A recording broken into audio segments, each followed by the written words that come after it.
founder and director of Up Next. Just for those who don't know, just a little bit about who Up Next is and what we do. So Up Next is basically a platform where we run events and performance opportunities and development opportunities for up and coming artists. So that's writers, directors, actors, poets, rappers, singers.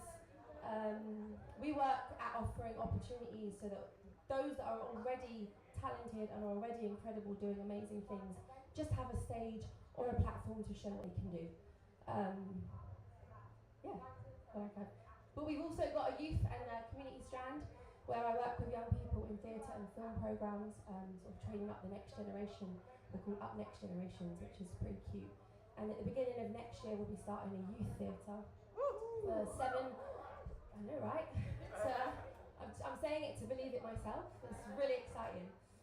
For 7 to 11-year-olds, and then the plan is to grow those into the 12 plus, and to grow a youth theatre that's more than a youth theatre in the sense of just creating work. For me, it will be about empowering young people to use their voice through the mediums of film, TV, and theatre. So if you know young people in North London, definitely chat to me. I have to apologise in advance. My voice is trying to disappear on me. It won't.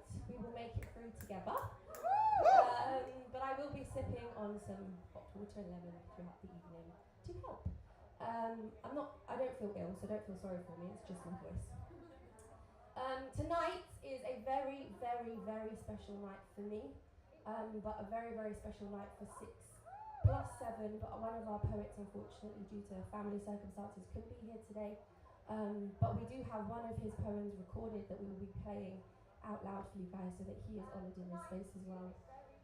So we have 6 incredible poets who have been on the second, which is exciting, Up Next Poetry cohort. Last year was our first, and there is some people in here who are in our... Tracy, just give me a wave, please, because I want to honour you.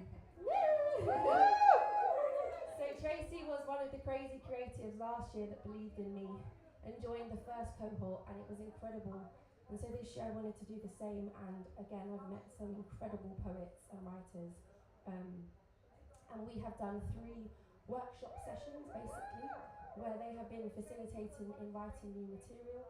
They've been challenged to write on prompts, on imagery, on music, on memory, on thoughts, on feelings. But they've also prepared this evening a piece that they wrote before they even met me or they were on the course, just to show you that anybody can write, whether you've been on a course or not. But if this sounds like something you would be interested in, I was planning on doing a cohort once a year. I've been told that's a very silly idea. Oh, it rhymed. Well, it already does. So the plan is to do it 4 times a year. So if you are interested in doing the cohort, and again, if you've done the cohort before, do it again. But if you are interested after this evening to know more or to join, please let me know. Whether you've written before or you've never written before, tonight's is a real mix of established poets, of new writers, of people who have never shared their work before. So take it as an encouragement and a testament from these guys. But to kick us off, I'm going to share some of my poetry, if that's okay. So this first piece is, I always say it, is my dad's favourite. He's in the corner, guys. If you hear him clicking, that's him. So yeah, just quickly, poetry etiquette. You don't need to be polite in this space. If you like something and you think it was a good line, good bar, good thing, you can give it a good old click. Don't be afraid, don't be shy. If you really like it, you can give it a And if you really, really like it, something Up Next we do is say it again. And you can say it again, and the poet will say that line again. This is a shared experience. It's not about a performance that you guys are politely sitting with your mouth closed listening. Share the space, share the experience. And if something resonates with you, don't be afraid to share that with the poet, because trust me, it helps while we're up here. So, this first piece is called About Time. And I wrote this when I was 15. So, I'll give my age away, 12 years ago. I definitely didn't need it when I was 15. I definitely needed it at 25 when I rediscovered it. And that's what I think poetry has such a power to speak to different points in your life. So this is called About Time. And if you hear a train go over, that's what it is. It's not anything scary.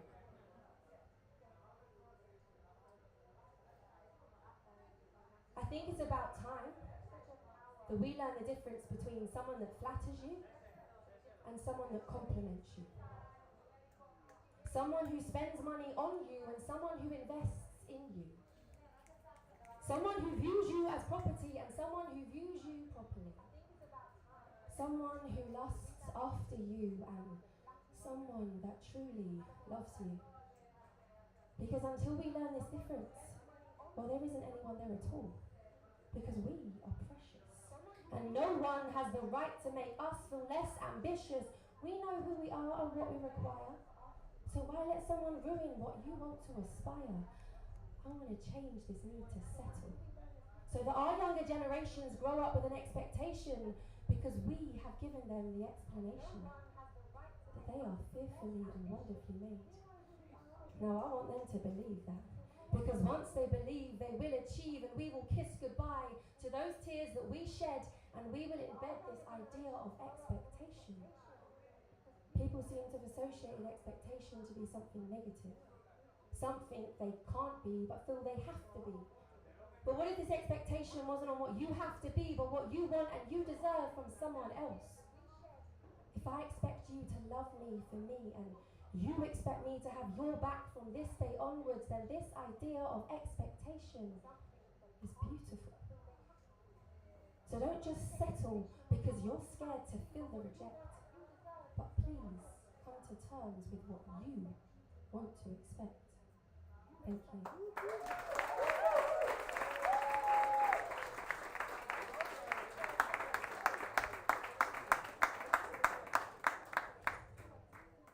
Amazing. So I'm going to do one more. So, is it one more? I wrote out of 15. Definitely didn't know I needed it until I did, which is amazing. Alright, cool. So,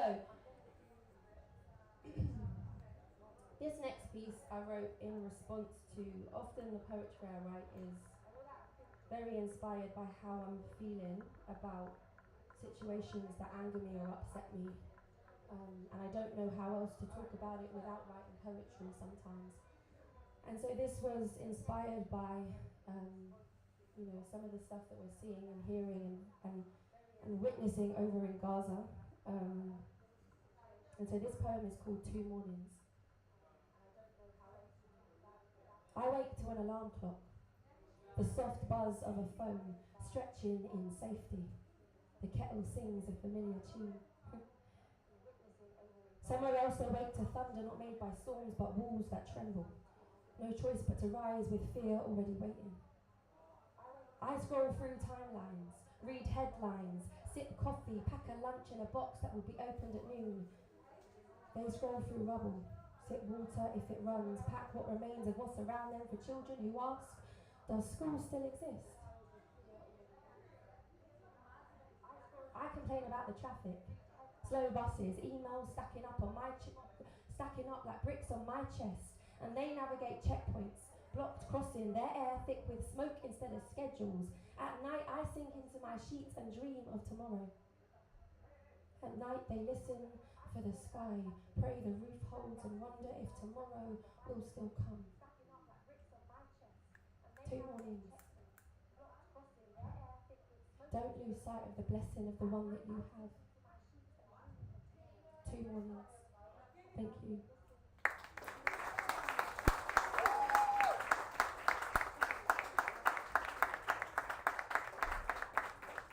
One more, and I like shouting them out because they're here to support, and if you know me, you should know them.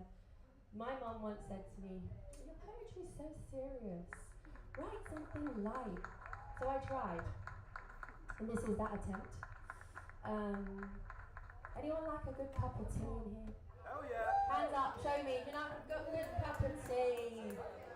Come on! I could do with a cup of tea right now. Well, literally, put the kettle on, someone. Well, if you like cups of tea, this poem is for you.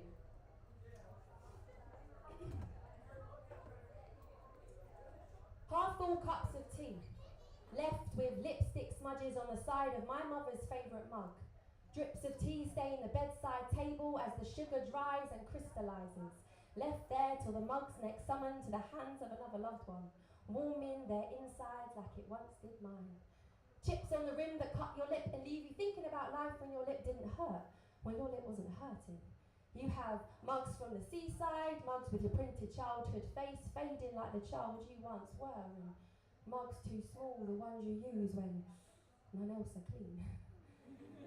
You'll see them held in the hands of the guests you're hosting, the hearts you're warming and the lives you're changing.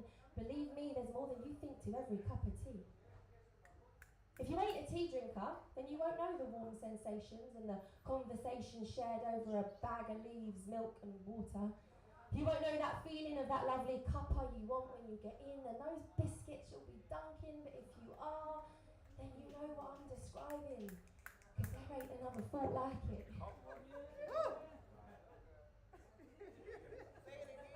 Say it again! Say it again! But if you are, wait, I don't even. If you ain't a tea drinker, then you won't know the warm sensations and those conversations shared over a bag of leaves, milk and water. You won't know that feeling of that lovely cuppa you want when you get in and the biscuits you'll be dunking. But if you are, then you know what I'm describing, because there ain't another thought like it. Take a minute to realise that you've just listened to me for 1 minute plus 20 seconds about mugs and tea. Sometimes we take life too seriously. It's okay to talk about the little things. It's okay to take time out of proving yourself and what it is that you bring. You can take time on the tiny things. And you can talk about the little things. So please realise what happiness the little things bring. Thank you.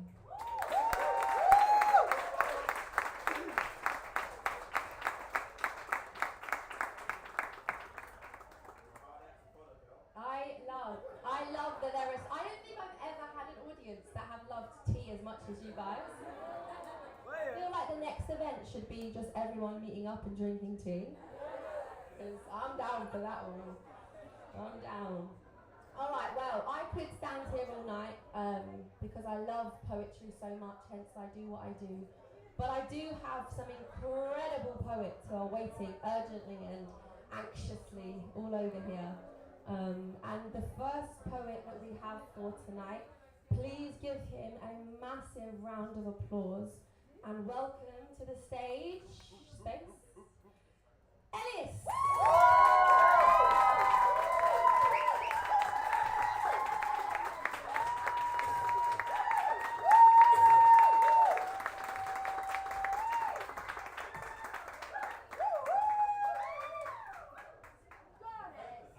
Go back and just walk up again.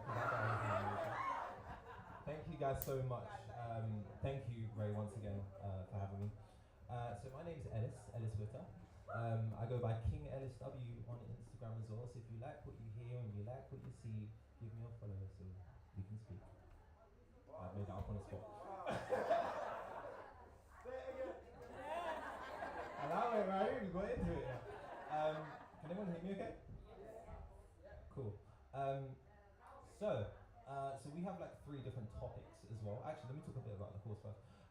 So the poetry cohort was not only really amazing as well, I met some amazing poets as well. It came to me at a time where I needed it. I essentially lost my writing voice because life. And I wanted it in again. So I was like, what is it? It's not just like going up to an open mic and just talking. I don't know. I needed an in. And I came across this opportunity and I was like, this is it. And it was a challenge to myself, I'm not gonna lie. And you'll hear why. But I just wanna say thank you, Ray, wherever you've gone to, there you are. Because I needed this at the time that I needed it as well. And I love everything that you are and everything that you do as well. And this is all you, so big up to you. Okay. So, my first piece is something that I've written before. Um, I'm not going to tell you the title of it. I want you to guess it. Not now. Cool. Are we ready? Are we ready? Alright. Let's go. There's a real enemy about. One that creeps, not shouts. And it's still taken us all out. Its shape wears many masks, but the result? Hidden in plain sight. So normalized now that we've stopped putting up a fight. Any idea what this is? Doubt? Mm-mm. No, sir. You see, it's with us. Not loud, not seen, but everywhere. When we cancel plans, when I'm fine becomes the script, when laughter hides the cracks. It's not a person, and it's not a place. But yet somehow, we've all been touched by it. We've all spoken it without ever saying a word. Any idea what this is? Silence. From phones to homes, in crowds or all alone, from deep within us to the spaces between us. The silence is killing us. But not the quiet kind, the kind that numbs, that convinces us that it's safer not to feel. Because feeling means facing the real. And the real, it hurts. Because feeling means facing the real. And the real, it hurts. The pain of being known, the weight of being vulnerable, the fear of saying, I'm not okay, and hearing nothing back. Not peace, not stillness, but silence. As a shield, as a prison, the silence that fills your throat when you want to scream, but don't. When someone asks, are you okay? You lie. Again. When the group chat's active, but no one knows that you're spiraling. When the whole room is loud, but no one's really hearing. You see, we scroll through the noise to drown the silence, but all we're really doing is turning it up louder. The numbness, it tells us that it's easy to feel nothing, but what's easy is killing us softly, killing connection, intimacy, presence. But listen, silence doesn't have to win. We still have sound, and we still have voices, and we still hold the power to say, I'm hurting. I need you. I'm here. Yes, the silence is killing us, but only if we let it. So, speak. Even if your voice shakes, even if no one answers at first, even if the world scrolls past, speak anyway. Because silence breaks when someone dares to make noise. So let that someone be you.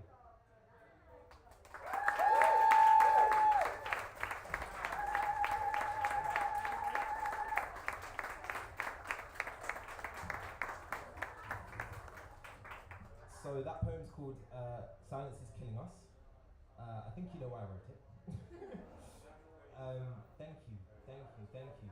And it really resonates in spaces as well. I like performing it at open mics because they're like, what is he talking about? It's not a person, down. It's not a place, down. What is it? What the hell is it? And then I drop the bar and they're like, raw. Yeah, do you know what I'm saying? I love it because no one's ready for it. And you drop it and you're like, raw. Alright, so that was the first one. The next kind of topic was something that we wrote on the course. Now, tell a lie. I did write this on the course, technically, because this is still part of the course, right? Does that count, right? Cool. Because I wrote this like last morning. Like, listen, you know, 4 a.m. and the thoughts hit, man. You gotta get writing, innit? Like, it's a long day for the paper. Yeah, them ones there. So I was gonna perform something else, but this is really speaking to me. So again, this is new shit. So this is called Vigilante Hours. This is new. Hang on.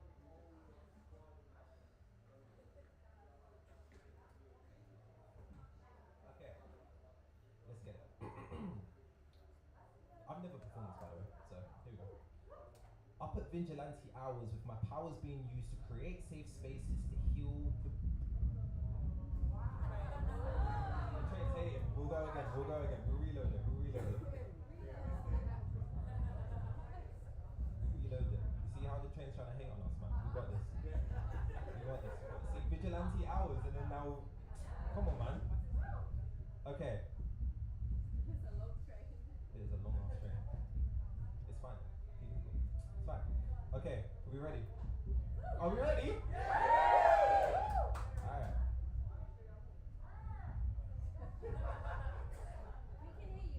Alright. Cool. There we go. Up at Vigilante Hours with my powers being used to create safe spaces to heal the stuff broken people have put me through.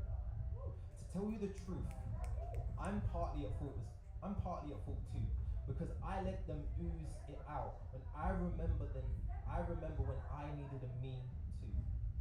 Though these burdens brought bare sacrifices, yet our devices are the vices that we use to cope, because hope feels easier when it's through a screen, but not nakedness of an uncomfortable conversation. Yet internal yearnings of relations go debating, gaming with each other, no PlayStation. But I'm not afraid to say that I've been scarred by those who are pros to destruction without facing the truths about repercussions, emotional concussions. Though I take the burden upon myself to heal, so future people don't, though I take the burden upon myself to heal, so future people don't have to feel the extent of dissent that the past has put me through.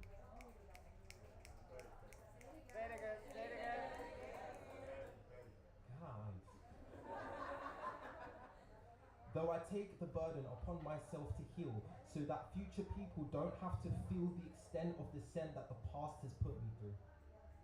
I soothe my pain by using my days to come face to face with the messes that I've played my part in. No easy feat, but best believe that I will not carry the brokenness anymore, but utilize openness so that we can all feel a little less alone in this increasingly lonely world. One of my biggest lessons was to do my best in killing my ego. Having hit extreme successes in my adolescence was a blessing, but also the extensions of the directions meant that that version of me had to be starved. See, I've lost things that I thought I couldn't get back. Trusted in his plans despite the enemy's endless attacks.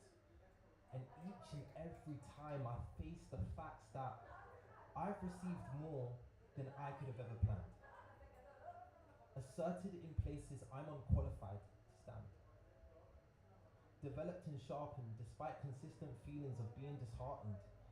So, if I'm blessed enough to keep seeing new days, then my stress to feel and show love will guide me to people and places who leave me in awe and in daze. And if everything and everyone that was sacrificed led me here today, yeah, reflection hurts, but I really can't complain. I still will though.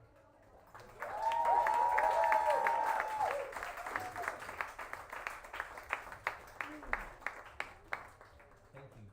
So that's called Vigilante Hours. The reason why I wrote that as well, because I was just thinking. But so previously on the course, on the course as well, I was writing stuff as well, and I guess I'm a little bit of a perfectionist. And you know when you're writing something and you're like, nah, that's not good enough. I gotta come with it. And obviously it was like a day or two before the actual performance. I was kind of like, procrastinating. And then I wrote that, and I was like, hey, we got it now. So yeah, just trusting his plans. So my last and final performance is a personal one. So again, the topics. We had to write a poem to ourselves, our younger selves. And a little bit of context as well, you hear it in the poem. I do a lot of emotional well-being work. I do a lot of heart work as well. So I'm kind of used to facing myself. I'm kind of used to talking to myself as well. It's not easy. I'm not gonna lie to you. It's terrifying, but it's needed and it's healing. And I'm a really big advocate of it as well. And poetry is my expression, a safe space. So I invite you all into my safe space, literally surrounded by my lights. And I pray you can resonate with this as well. So this final poem, oh my gosh, I haven't read this one out loud, this is scary. So this final poem is called To Me, From Me. I've been tasked to write to my inner child a letter. Here's the thing though, he's here with me now. He's never left me. I've protected him fiercely because I refuse to let him die. See, I've had to leave my house early to find a time and a spot to speak, just you and I. So, to a letter for you, I'm really sorry for everything that I've put you through. From the abuse to getting used, and to all the emotions and underlying intentions that you can't fully see through. Your skin was scarred in ways, forced to navigate mazes the size of oceans, searching for potions that only God could provide. Used by different people who needed parts of you to conclude their traumas. You've prioritized speaking healing help to help people heal what they've put you through. It's not all negative though, but my bro, please understand that I've been doing these types of exercises way more than I ever planned. Emotional well-being work hurts when you've been verbally doing these things since you were 17, dodging school times because I was a very public face, being crafted internally to honor and seek his face. So, to my younger me, I've written you letters and essays over the years, continuously done it scared and more than faced my fears. 2.5 years of therapy because I'm in love with the heart work. Making sure I'm good because I can see how others' hearts hurt. To me, it's absurd that we all know it but continuously ignore it. I implore you, if it all gets too hard for you, to carry on and seek through. But my innocence will not be or die in vain. I will utilize my pain to try and save hearts that need more of us. So, from me to me, I'll continue honoring my promise to you, keep creating and adding to my safe spaces so that you can continue being truly free. And ladies and gentlemen, I thank you for letting this child of mine be free.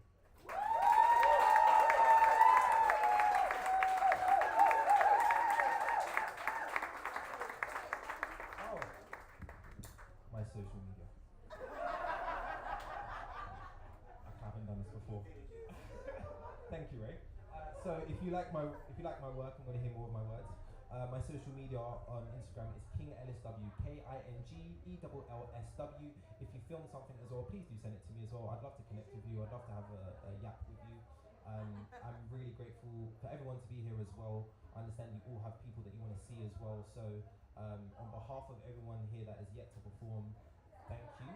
And once again, shout out to Ray because this is amazing. Thank you for creating a safe space as well. And thank you for letting me speak. God bless you guys.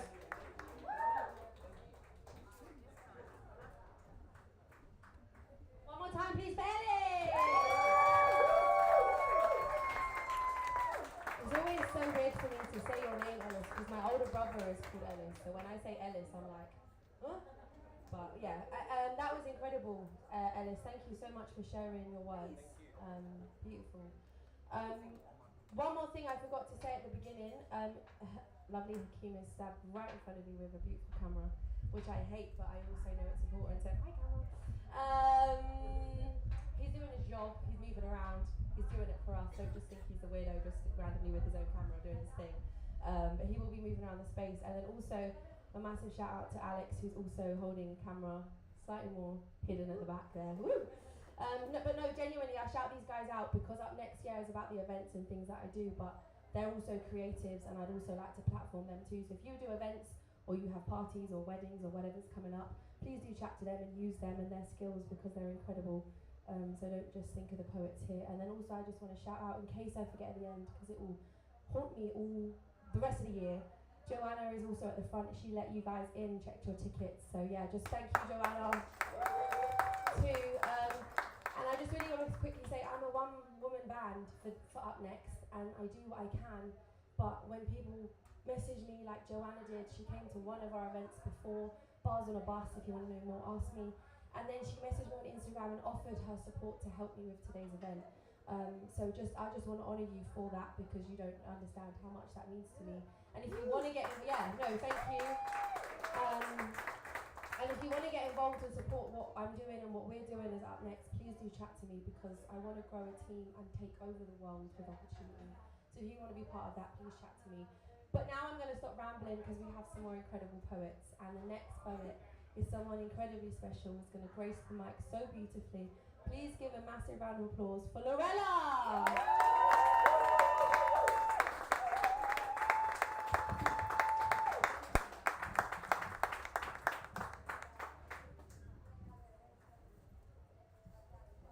Hello everyone. Hello microphone. Right, so my name is Lorella. Thank you very much for being here to listen to me and to the group. As the incredible performer that is coming up after him, it's a little bit daunting, but I'm going to try my best. Thank you for your warmth. It's really moving. So before I started this course, I was interested in haikus, and for anyone who does not know what a haiku is, it's a Japanese form of poetry, and it's a little bit more structured, and they talk about mainly sort of more random abstract things. So if it sounds a bit weird, it's because of that. So here goes. Haikus. Head full of heavy fog, swirling in and out. Grey. When it clears, what day? Pondering on a pencil, floating on a word and a sigh. Which one comes with flight?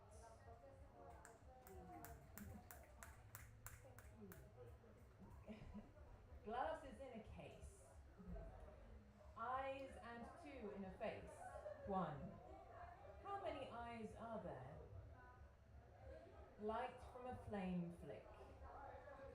Posing next to a window. What is the darkness?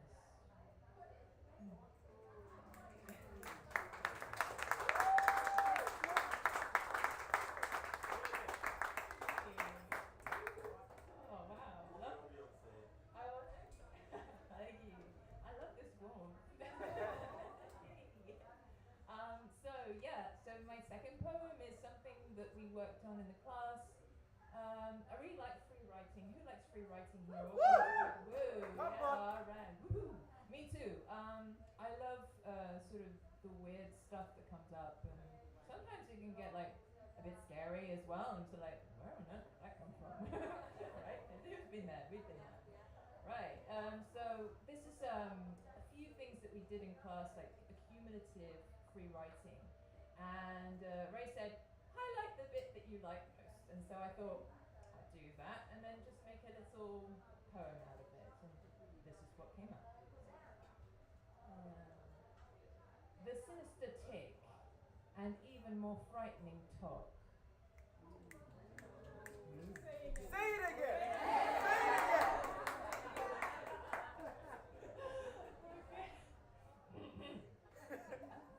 The sinister tick and even more frightening talk.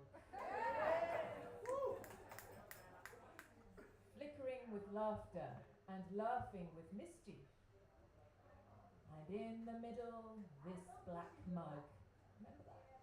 Yeah. Black mug who rescues people by delivering that perfect cup of perfect tea. Okay, I like coffee.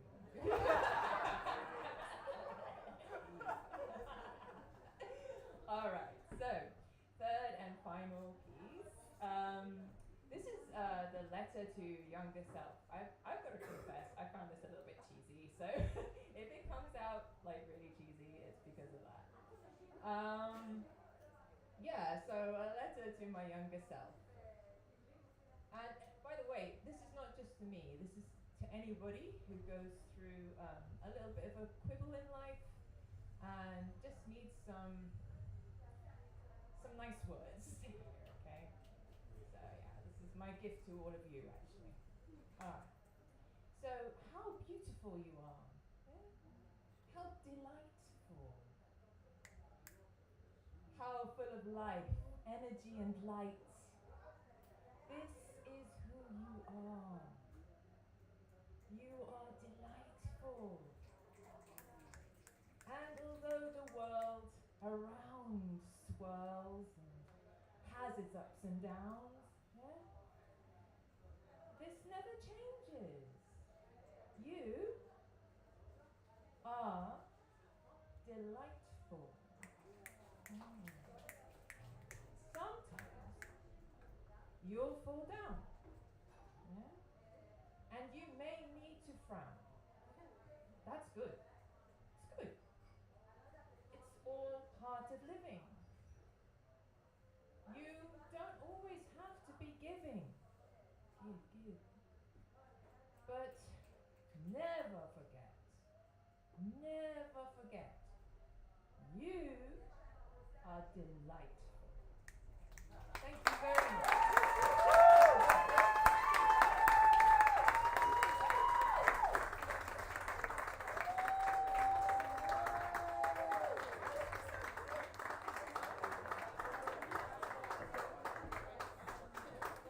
One more time, please, for Lorella.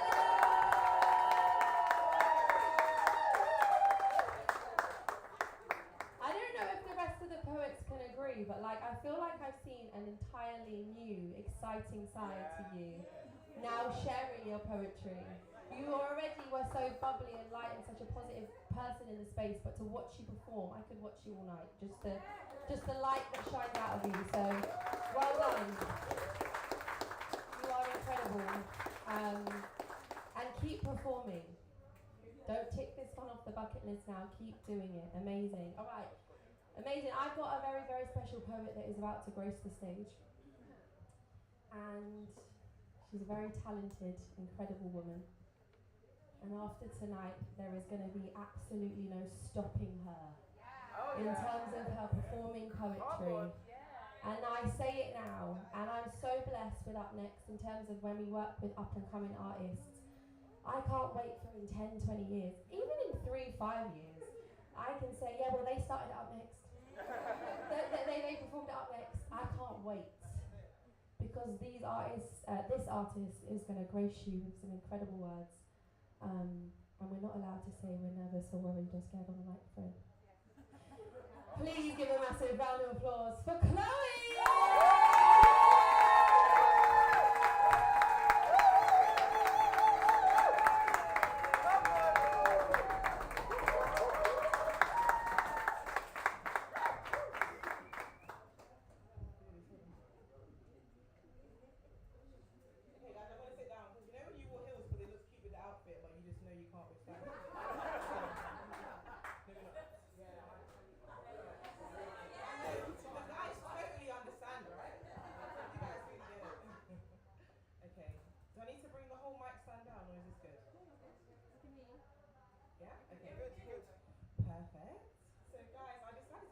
Really scary.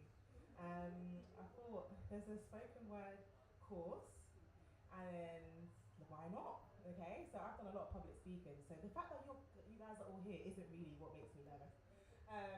But I feel like poetry is so vulnerable. It almost feels like therapy. You're sharing like the deepest parts of you, And when I did therapy, my therapist reminded me that I don't put words to my emotions. So she'll be like, "How are you feeling?" And I just irritated me, alright? And she's like, "No, like, what's the emotion?" And I would really struggle to place it.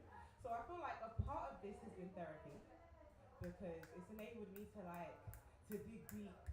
And when I went on the course, they were like, lesson one, guys, does anyone want to share? A few people, they were sharing. I was like, oh, I'm near me, I'm here. They're all professionals. Okay? So you're gonna see today, like every time you see it, just think, professional.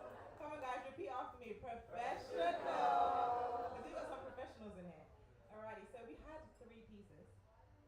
And Ray was like, write something that you wrote wrote before you started the course. Guys. Okay. I was like, I've got like bits and pieces and words here and something there. So really I had to write 3 pieces and I wrote it all this week. Woo! Come on! Professional!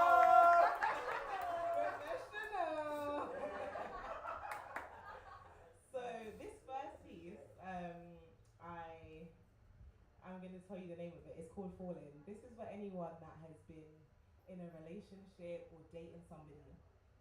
And I wrote this from a place of frustration, but also like questioning, like, am I the only one that's falling? Okay? So yeah, here goes. They say to experience true love, it takes a mind, body, and soul connection. Too bad we're all out here chasing perfection. Some may never feel it because they hide deflection. Everybody's fronting, guarded, searching for protection. If you think I'm lying, then I'll wait for your objection. I'll take your silence as reflection. Deep in your thoughts, that's introspection. Okay.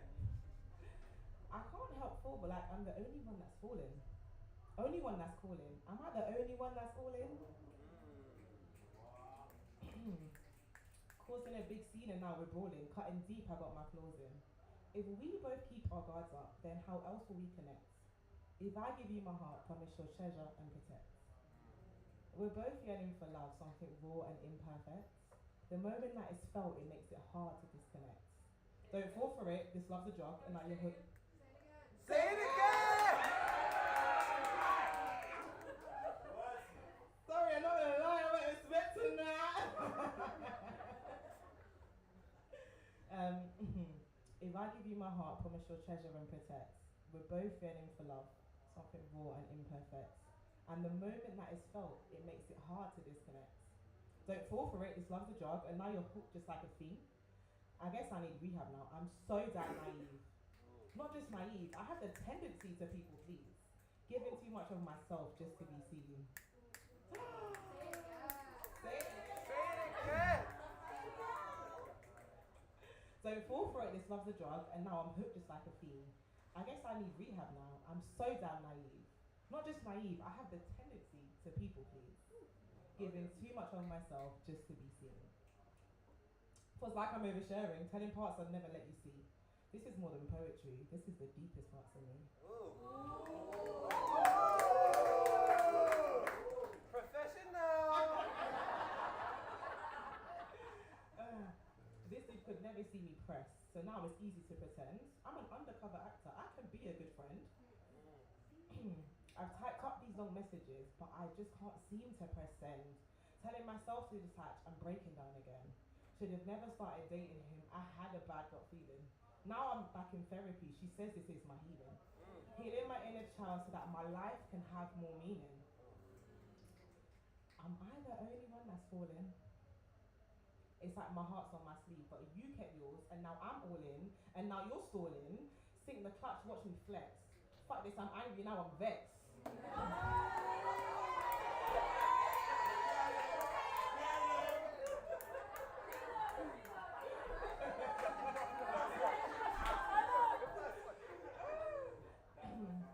Am I the only one that's all in? It's like my heart's on my sleeve and you kept yours and now I'm all in and now you're stalling. Sink the clutch, watch me flex. Fuck this, I'm angry, now I'm vexed. I'm back in savage mode again. Don't think I'll ever love again. See, lately I've been thinking, can't stop myself from sipping, caught up in my emotions. Now I think I'm over drinking. Missing what used to be or maybe what never was. Now I'm writing in my journal about a girl that loved and lost. So I write myself this letter, hoping to break free from the narratives that bind me in this walk to reality. I'm writing you this message so that maybe you'll soon see. Stop chasing love, stop chasing after love, and find your inner peace.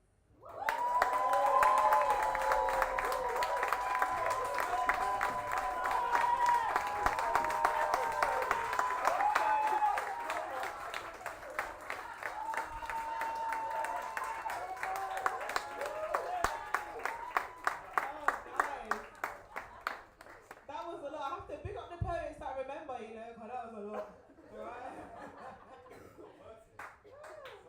Thank you guys so much. So the next one, I actually wrote on the course. We had a task that they gave us, and we all had to write down words on the board, and you had to pick a word that wasn't yours. So I picked this word. I'm not going to tell you the word, right? But it'll be very obvious. You'll figure it out. But I decided to pick something that would put me out of my comfort zone that I would never write about. If you don't get it, then don't worry, I'll tell you. But you know, critical thinking. You know, some of you might have had a few drinks, but I'm sure you can get it. Okay. Alright, let's go. I promise I'm not human. Digging deep, he's got his spoon in. Scoops it up and now he's drooling. All these sweet nothings, who's he fooling? He says I'm sweet, but I ain't moved him. Sweet enough but not deep rooted. 2 scoops with me, 1 tea, twisted reality. Baby, I'm all you need. Brown white, I still taste sweet. Anyone figured out what it might be? Okay, I'll keep tracking. Like a cavity, you've had too much of me. He feels the gravity of all that I have been, but he let go of me. This one might be obvious, guys, okay? Sometimes I come in cubes, but tonight that's not the case. You can scoop me, you can spoon me, just adjust me to your taste. He needs more of me because he lives his life at a fast pace, but she just cut me out, said she's preparing for a race. Any guesses? Yeah! Sugar burger! I'm brown and soft to touch. Some people say that I'm too much, but then they wrap me in a pastry. Guilty pleasure when you taste me. A rush of me, they'll say you're crazy. Bouncing off the walls, you'll craze me.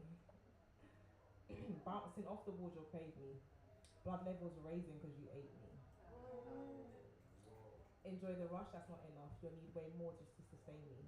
Sugar rush won't last too long before you crash, I'm almost gone. How dare they call me all these names? I'm in your blood, I'm in your brain. Causing sickness and all pain. Living without me, that's insane. Because you know we're addicted to sugar, right? Alright, so this was like written in 3 separate poems, and then I lost my book, right? And then they were like, you gotta perform. So I had to write all again. Professional. So then this bit was like what I'd written in my book. So I had to write this on the day and I performed it in class. So I'll go with it, okay.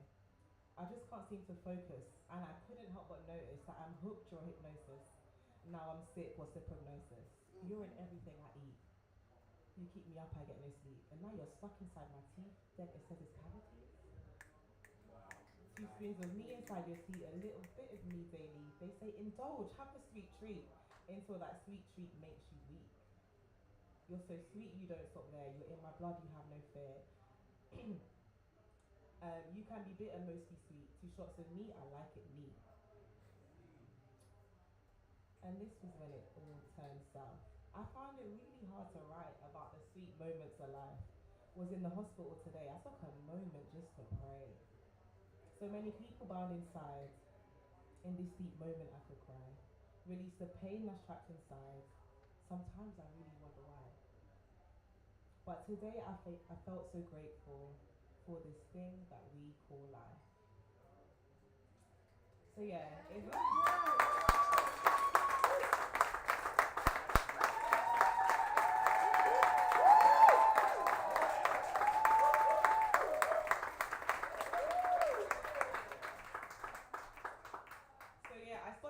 about sugar. Can you believe it? A whole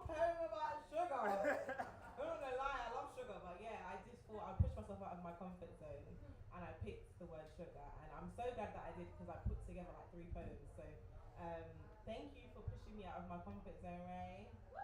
Clap it. And then the final task was obviously writing a letter to your younger self. I feel like this really challenged me because like to really speak to your younger self, you have to remember things. Right? Guys, I got ADHD, right? So you see this memory. The memory ain't always memorying. Okay, so I found this one the hardest to write, but I'm so glad I did it. I came in today and I was like, guys, I'm just not gonna do it. And Steph was like, girl, you better. You better. Alright, so I called this the reincarnation of the younger me. Ooh. Say it again.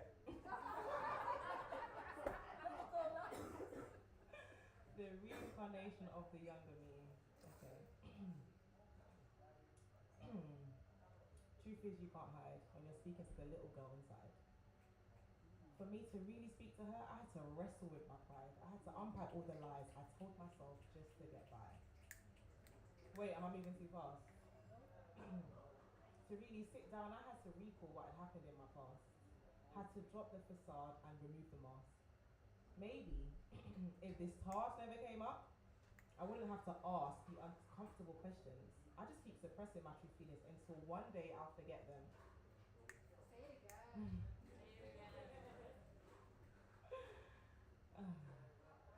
To really sit down and recall all that happened in my past, I had to drop the facade and remove the mask.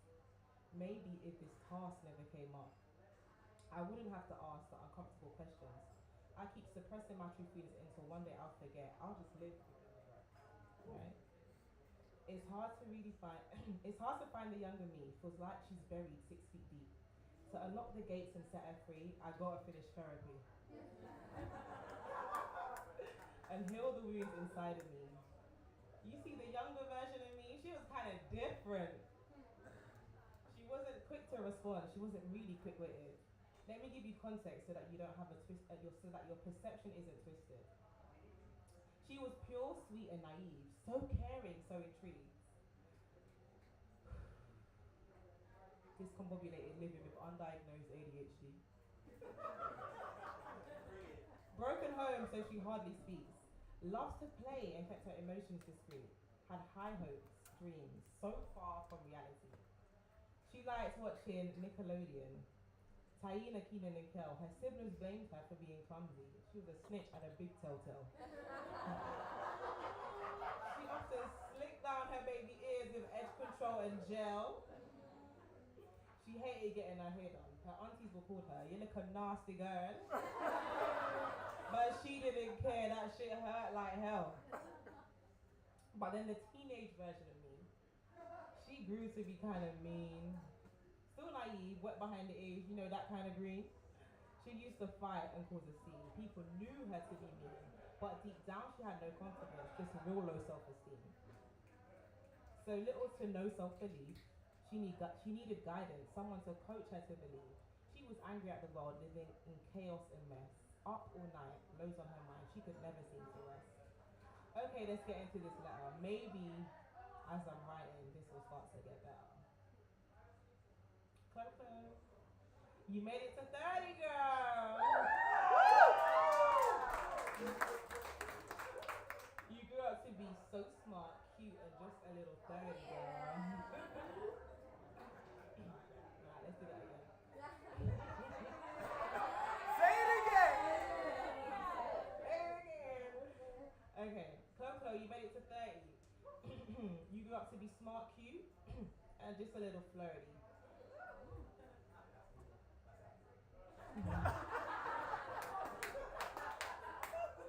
Class clown kind of jokes. You knew you were a little bit funny. Too bad you didn't grow out of the issues with your tummy. You faced your fears. Girl, you learned to swim. Say it again. Black people, you know, you face your fears, girls, you learn to swim. You work out daily since you be hitting up the gym. I know we said marriage by 27. We aren't there yet, send a prayer up to heaven. I think your husband got lost in the mail. Oh yeah, you passed your driving test, so only one fell. inside of you remains. It's just the world thinks you're bold and confident. I know, insane. Oh, sis, you've even traveled to a lot of countries, unsure of the amount. Don't ask me how many. I've really lost count. The outspoken teen now gets paid to speak. Say it again. Say it again. The outspoken teen now gets paid to speak. You're gonna lose some people on this journey called life. I wish I could say it gets better with time, but the truth is you simply learn to live with the pain. So here are some lessons that might help you along the way. So things that I've learned, okay. If they could, they would, and if they didn't, it's understood. What's understood doesn't need to be explained. What's over-explained is just a lie. Behind every lie is a hidden agenda, an untold truth. And a lie is a comfort to a fool. Fool me one time, shame on you.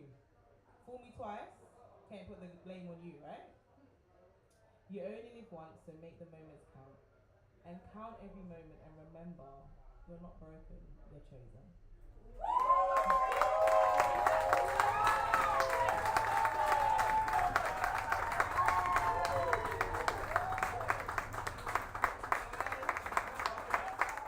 Thank you so much. Thank you. I feel like if there's something that you want to do, just do it. Because I'm not gonna lie, I've been afraid. Like the class has been amazing. Every week I showed up, I'm like, guys, what I wrote is shit. I don't think I'm meant to do this. Like I told you, they were professional. But yeah, guys, you can find me at Connect with Chloe. I do speaking engagements, I do coaching, I do career coaching and life coaching. But I feel like I've been killing the creative side of me. So tonight, I think she's finally found her voice. Come on. Thank you so much.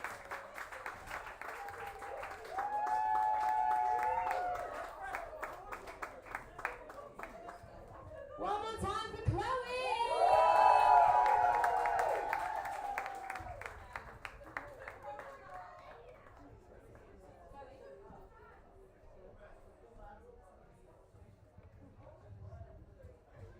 I wasn't going to say this, but as she said it herself many times, every session Chloe put herself down. Every session Chloe said, I'm not ready, I'm not good, I can't do it. I'm not, okay, good to know. Good to know. I'll be stricter next time. But if that is not proof that everybody has something to say, then I don't know what is. Chloe, that was incredible. Incredible. And I'm a little bit emotional only because I love it when I see someone tell me they can't or they don't want to or they're not sure. And thank goodness God's given me like this gift to just ignore it. Because I don't know what I would do otherwise. But I totally just told myself, you know what? She's going to be fine. It'll be fine. It's going to be fine. That was more than fine. That was incredible.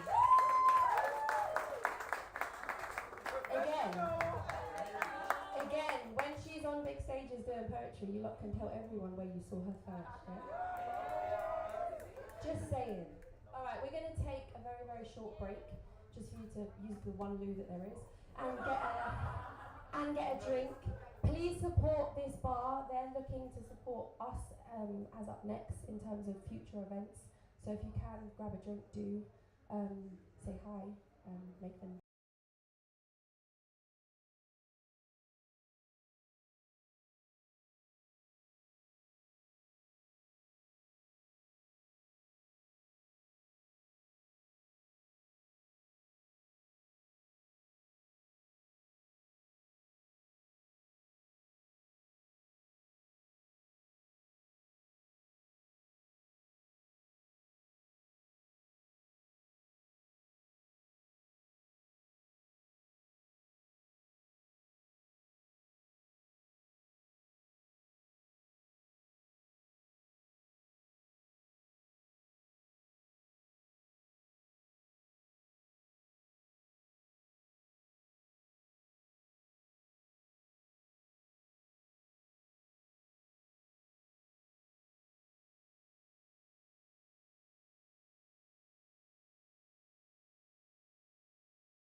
all night.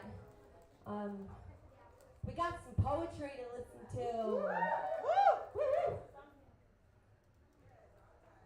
Can we just have quickly one more round of applause for the poets just before the break? Absolutely incredible. Just incredible. Very high standard. Very high standards. What you get at Up Next, guys. Come on.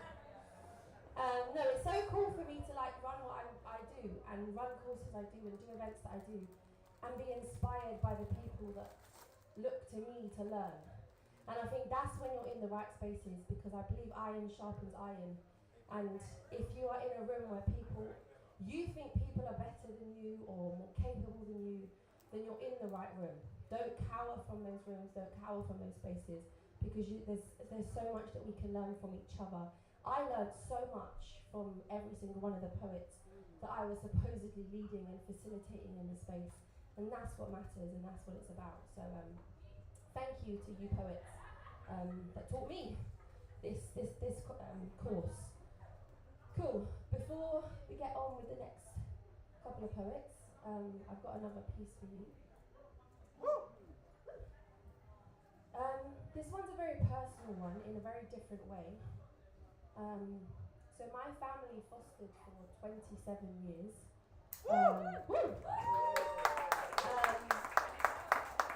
Literally my entire life we have looked after teenagers, babies, children, mothers and babies. Yeah, it's been beautiful, it's been incredible, but it's also been very hard and challenging at times as well. And we saw this film that came out called Lollipop, and if you haven't seen it, definitely check it out. It's incredible. Basically, without ruining it, follows a story of a mother who gets her children taken off of her, and it's just her battle with the care system and the systems in general and what they look like and how they operate. So I wrote this poem in response to that. I can't say everything I want to say in one poem about this, which is what's difficult. But this is a piece, and I've called it Full Frame for now, but if you have a better name, please come to me, because I love it when people name my poetry. So yeah, this is called Full Frame.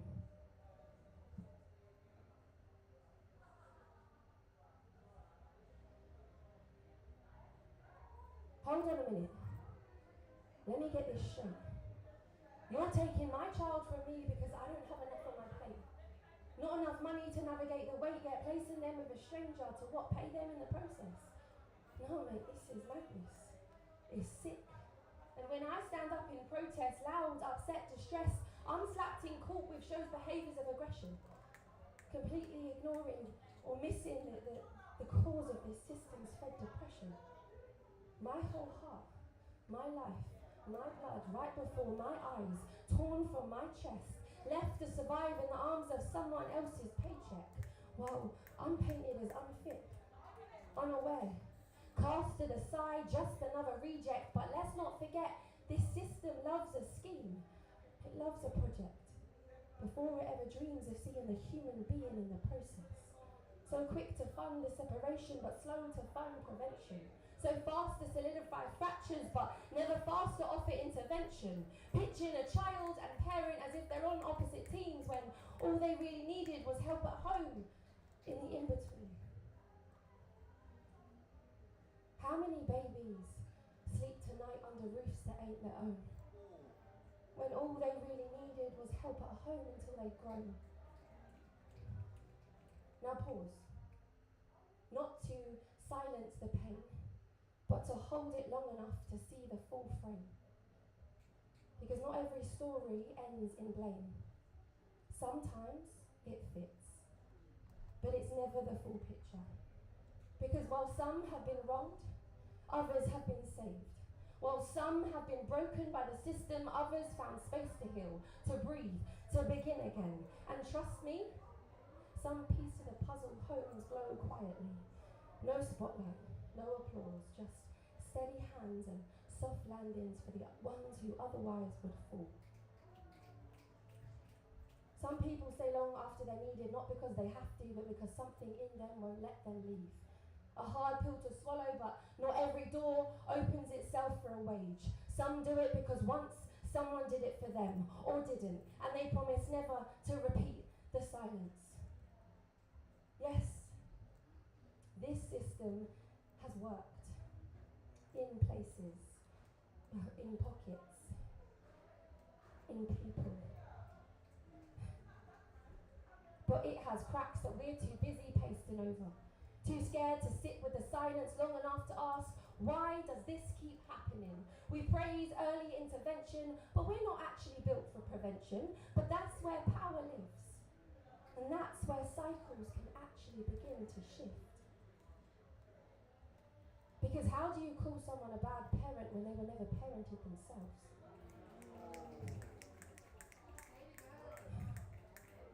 How do you call somebody a bad parent when they were never parented themselves? How do you expect them to hold a child when no one ever held them? We judge the fruit but ignore the root. Expect growth but never ask how deep the damage goes.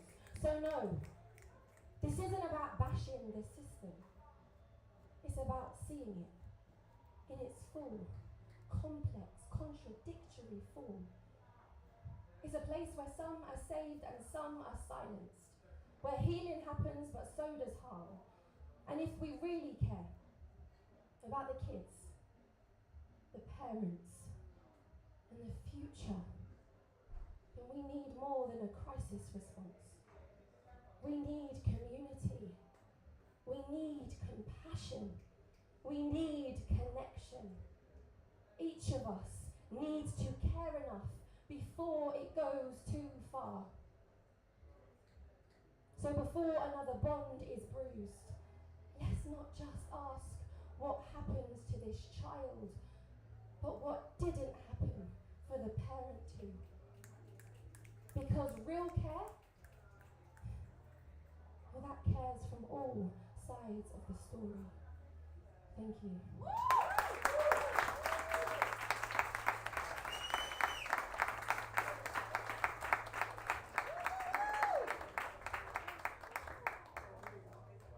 I need to shake that one off.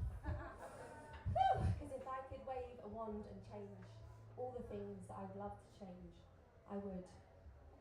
But together we can, whether you work in social work or not, just love people, support people, offer people connection and communication and community, whoever they are, wherever they are. We are the answer, is what I believe. So yeah, just be part of the solution, not the problem. I looked at my list about what's next and totally didn't take any notice. Shows I'm in it. Alright, cool. This next piece is called Profoundly Found. Anyone had their heart broken? Hands up, be brave. Alright, anyone had their heart broken by a friend? Ooh, interesting.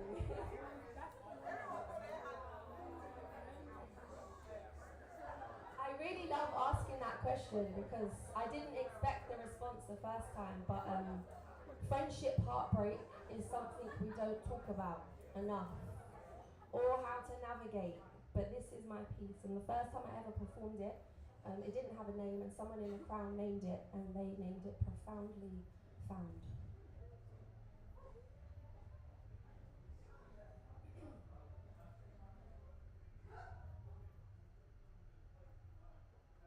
How broken must a person be to break pieces of a broken heart? To take those parts you pour and play with them in their palms. To so purposefully pursue a place in your space. Create a strong but fake security, all while sitting around moaning about men's toxic masculinity. Yet in the same breath, play with them in their own messed up fantasy. All while playing and messing with your sacred sanity. I can't do fake morality. Because I can love anyone through the dirt of life's brutality. I just need with me honesty. So don't try and play me, because I'm not a piece in your game. Now I might not initially know the rules that you play by, but the Most High ensures I soon feel the thorns of bad shrub leaves in my side. Now I'm not sure what part of your story has asked you to begin to wear a mask, but around me, can never last. Especially as I have never set that precedent, and the way that I live and I love is enough evidence. But for a while now, I've been marked up, bruised and battered. Yet not really by a hand, so I don't expect many to understand. Just as many harmful words as a fistful of sand. And just like each grain, every single word finds a place to hide. Randomly reminding you of that trip you took. Hitting hard as you remember those feelings that you felt, the cards that you were dealt that you can't swap out, put down or remove, and before a new hand can be dealt, girl, you've got to feel. Those feelings need to be felt. But choose your next move wisely. Don't return the disrespect that was dealt. Don't play that card that will pull you from the person you've been called to be. So I breathe. And I stand firm knowing that they were better off standing by my side than sliding that knife in from behind, because my steps have been written, designed and destined, and what is for me can never be taken from me. And my steps have been written, designed and destined, and what is for me can never be taken from me. And one day my story will do the talking for me. So although I've been used and knocked to the ground, I am coming to terms now with what it is that I need to do. Let the past be a lesson and the future be my stage. I'll write my own story and I'll turn the page. What is meant for me, I'll embrace with grace and let my resilience shine in its place. So although I've been used and knocked to the ground, I was just simply a seed needing soil to be ploughed. Now I've grown beyond, with roots deep, and in my newfound purpose, I am profoundly found.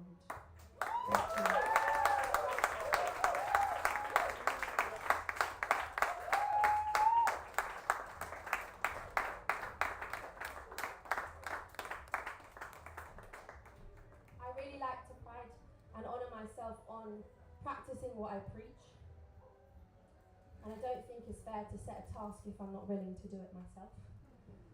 So in the sessions, the poets will tell you everything they do, I do. We do together. It's very collaborative. So this is my letter to my younger self. And funny enough, so last year's cohort, which I'm seeing some more beautiful, familiar faces. So thank you for coming and being here. I just want to grow a cohort of powerful poet people that write and change the world. So you're part of that. But anyway, last year I set a task saying write a letter to your future self, and this year was write a letter to your younger self. And I found this really hard. I set the task and I really struggled with it, but I think it's because don't know. But this is my letter to my younger self, and this is my final piece for today. So thank you for holding space and turning up and coming. It means more than you know. A letter to my younger self. One I wish you didn't have to grow tall enough just to reach from the top shelf.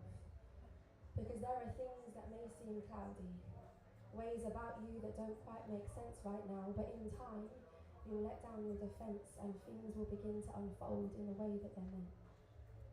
Because inside this letter, you'll come to see that those dreams that you started dreaming early, well, they begin blooming. And that heart of yours, the one that so often left you in pieces, in big feelings of helpless serving, wanting to take the pain of those you loved away before you even understood the pain that they were feeling. Yeah, that heart. One day, when you're grown, it will give you the strength to help others stand tall and give their dreams a new start. One day, the seeds you've sown, even the ones planted in silence, in fear, in lonely soil, will be the very ones that help you harvest your own. And you'll realise that you were never too much, never too soft, never too slow to bloom. You were just growing in a world that wasn't quite ready for all of you. So for now, keep growing. Keep showing up with your whole heart, even when it hurts, because that saves us. And one day you will look in the mirror and meet someone that you fought so hard to be. Not perfect, not finished, but real, rooted and still soft, with a heart so ready to love.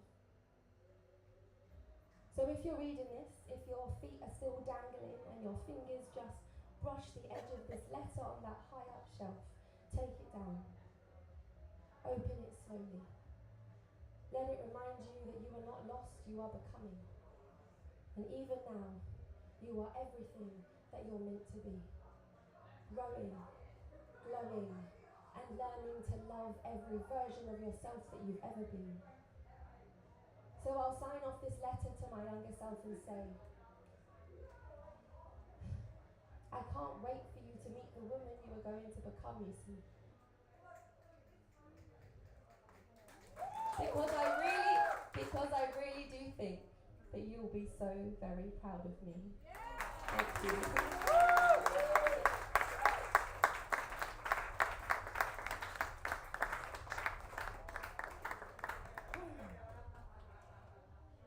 Be proud of yourself, guys. We're going to quickly just listen. Alex, I'm going to honour his name in the space, couldn't be here due to circumstances that came up this week for him, but he was part of the course. An incredible writer, I mean, you lot can back me on it. Incredible writer. Has never ever shared anything he wrote before to anyone apart from that space, and so it felt really important for me to honour his words in this space and just play. I asked him to record this piece, the letter to his younger self, so that I could play it to you guys. So just give me literally 10 seconds while I hook it up. But yeah, let's listen to Alex's poem.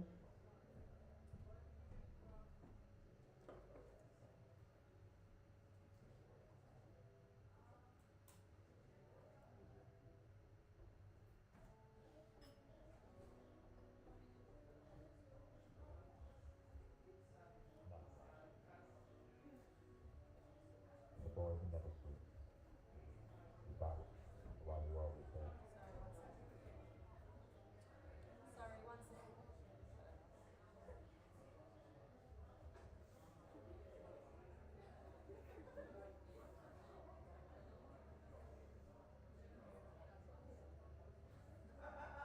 Nightlife.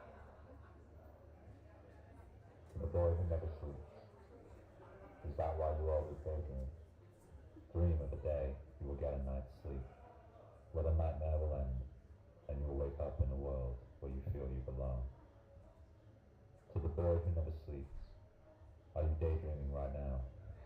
Imagining the future, where you stand in the silence and tell the world of the perfect disasters of the mind, and not feel crazy for feeling the night and calling it home.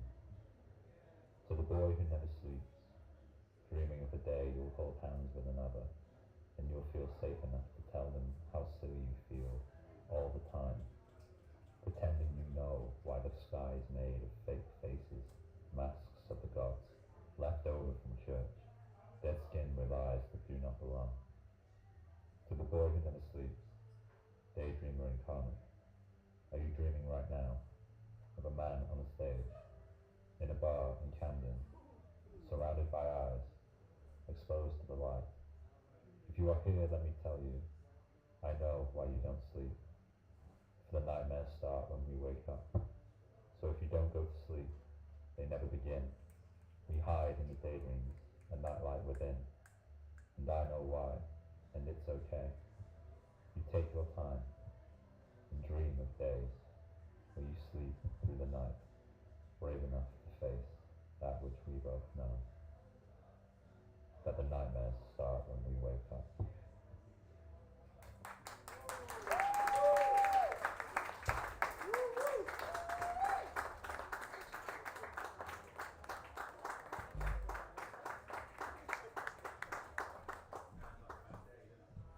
So yeah, honestly, the way that he writes is so powerful, and if you want to hear more, come to another event because I'll make sure he's there. Amazing, we're going to do a very quick open mic. We've had 7 people put themselves forward, which is incredible. Whoever you are, by the way, those 7 people could be the next cohort, just saying, if you've put yourself forward.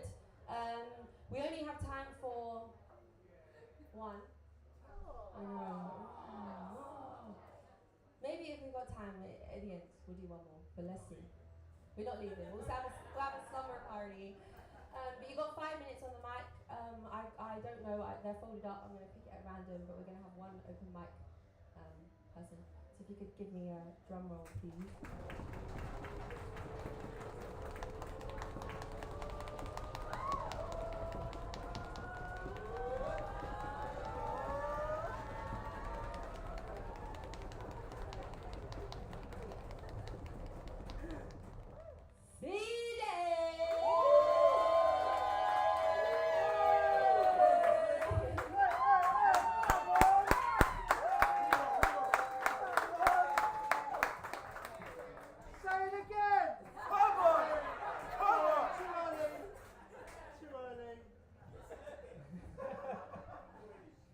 Good evening, everyone.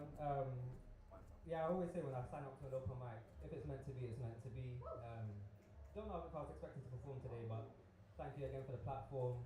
I've performed at Up Next, Bars on the Bus twice. So I was thinking, I was asking my brother who's also going to perform today, who's part of the last cohort, what should I do? And I was just kind of feeding off of the crowd and everyone who's performed already. So I'm going to start with the piece that I did at the last Bars on the Bus. Because it kind of, kind of the themes that have gone already in terms of like mental health and reflections and journeys. So I won't give the context, but I'll just go into the piece. And this piece is called Act 1.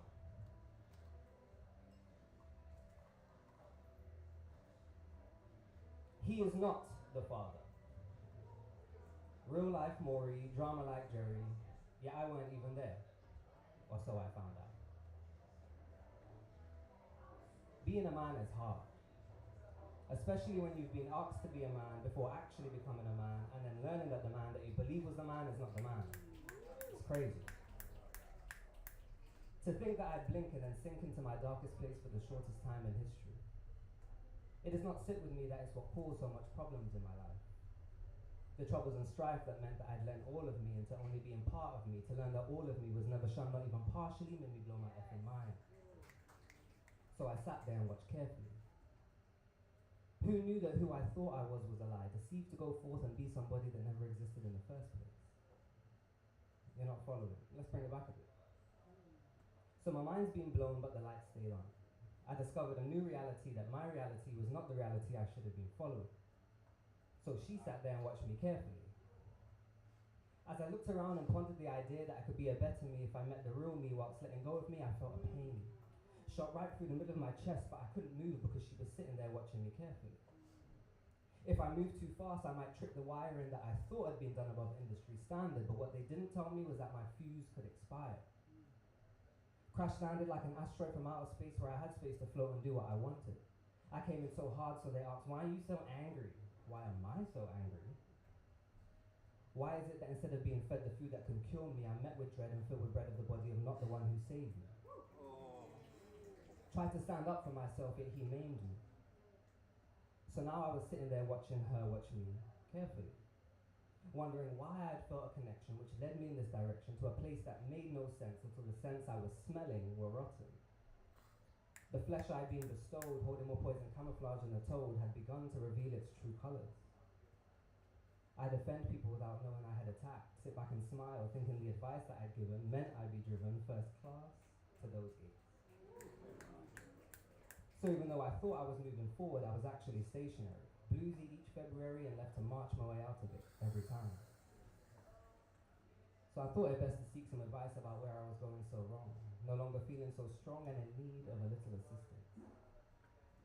So now I was sitting there watching her watch me watch her carefully. It did not occur to me that I might find myself in a place where many come and eventually succumb to the realization that what they thought was a lie. But who am I to now be here in a place taking up valuable space and tell you that I know who I am? So who am I? So whilst I look to the sky and she watches me watch her carefully, I become unstuck. For that muck that made me who I am today made me feel like I wouldn't be able to come out and play the character profile I've been casted for. Never before in my life had this been done before, but now I was ready for Act 2. Thank you.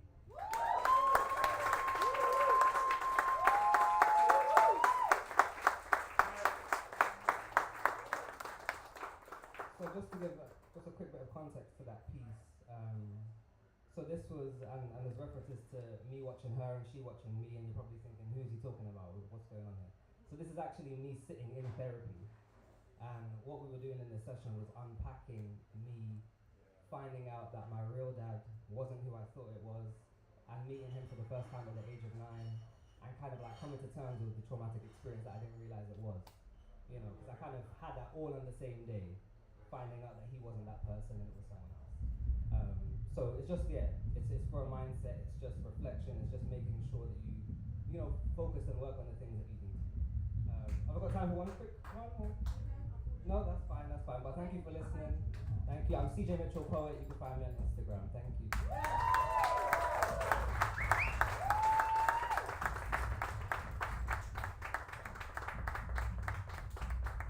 My unfavourite words is unfortunately not.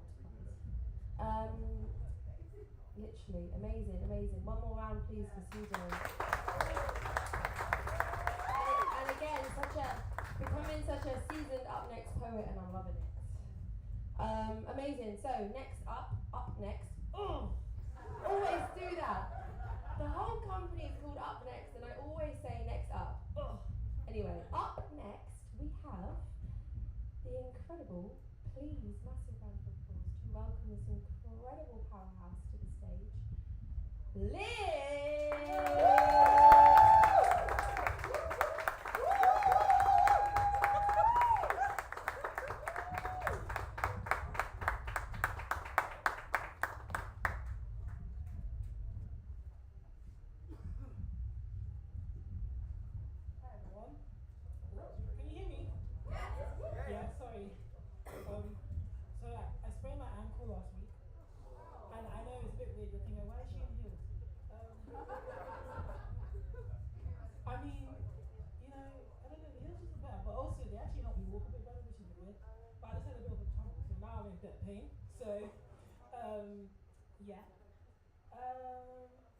I'm kind of, usually I memorize my words, but it's just been, October's just been, life has just been lifing a bit too much, so I don't have enough bandwidth. But I'm still gonna give you as best as I can with the energy I have. But I'd like to just thank everyone for coming today, and thank you to Ray. Because it's very funny, Ray dropped into my DMs. I was like, so I'm doing this poetry thing and I want you to join. I was like, okay. And I was like, I don't know any of these people. Adam, Eve, Steve, none of them. But I've come to meet lovely, amazing, imaginative and inspiring souls in the last month. I've spent every Wednesday for the past month with these people. And it's been lovely learning from them and just being in that space, in a vulnerable state with them. So yeah, pretty much my family in poetry. So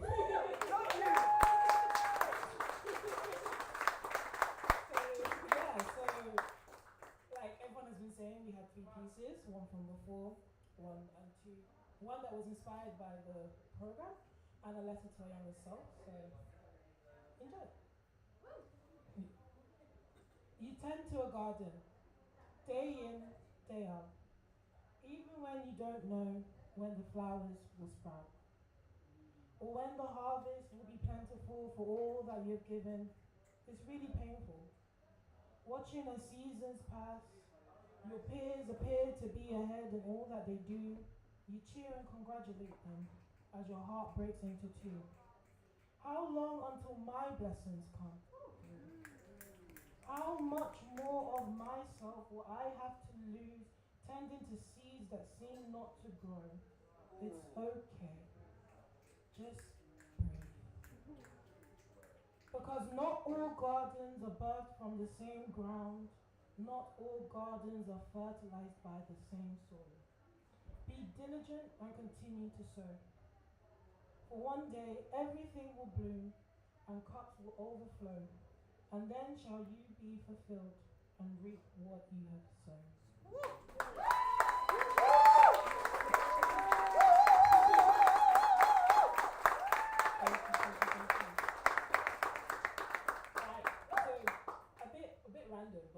this poem I wrote on a thank you.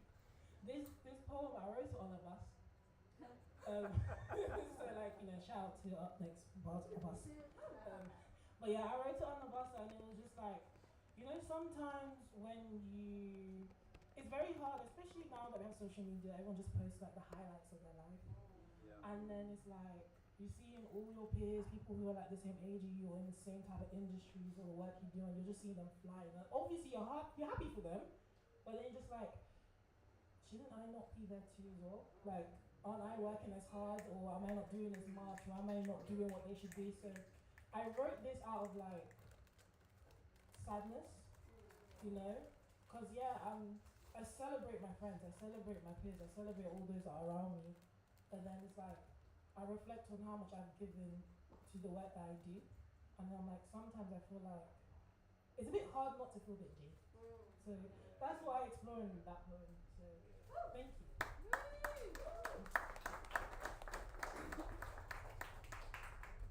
So for the next poem, I can see that there's so many women in here. Shout out to the women. Yeah. And I believe like all of you will be able to connect to this poem in some way, shape or form. And I'll speak a bit more about it afterwards. 28 days, 4 seasons. Say it again!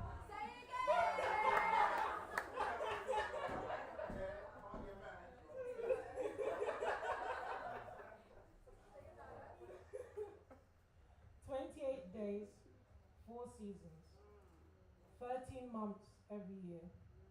It never stops. Before I continue, I ask of you to receive the following words with grace, care, and patience. Please find the willingness to understand and feel the seeds I am to sow. Something that is natural to the female body, innate to our rites of passage, comes with so much calamity, contortions, and catastrophe. Is there something wrong with me? Is there something wrong with my femininity? Are they right to say that this is normal when my body screams no and my mind runs high on anxiety, naproxen, and copious amounts of medical opioids? As this is the only way to quieten the pain. It spreads like cancer, leaking into joints and crevices, decorating places it shouldn't be. Bitter chocolate chips, invasive cysts, I've been experiencing this since my 11th year. You came to me with dread. You awoke my body to a pain deep, unwavering, ancestral. Your chariot announces your arrival every moon cycle. My room on earth's 9 swords, present and ancient, as 3 let loose, wrecking unimaginable havoc that I can't walk, sit, stand, sleep, even to eat or drink water is a struggle. Even to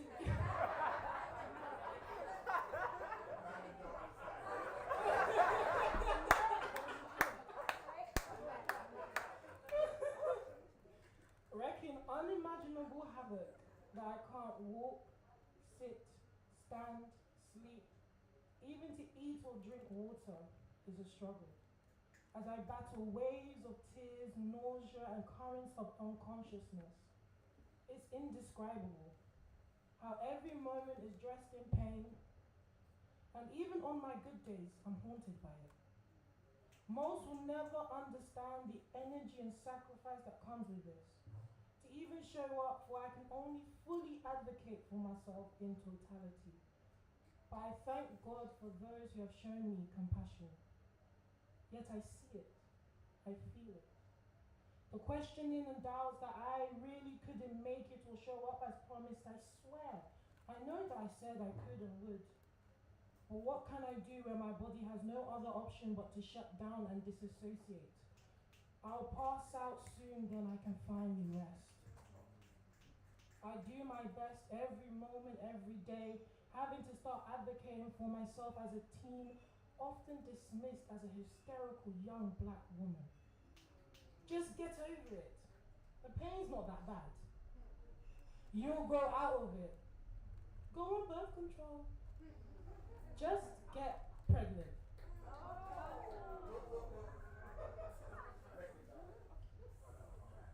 The medical gaslighting wearing many faces was indiscriminate of how it unleashed its poison on me that I almost drowned. So all I could do was research, learn and fight. My body became a specimen that I had to dissect and interrogate. Yet when I spoke my truth, it took over a decade for everyone to believe me. Only after they had to cut and see what I have been crying out so clearly. Now, as I prepare for my 23rd year, the pain is still here, louder as I repair and heal my relationship with my womb, body, mind, and self. Yet I am more connected to the women before me whose wombs speak through mine. Thank you, Mama Celine, and thank you all for listening. As I close, reclaiming my femininity, for I am powerful in my womanhood. I am gracious and empress in her garden of 9 pentacles. I am Liv, and this is my experience of endometriosis.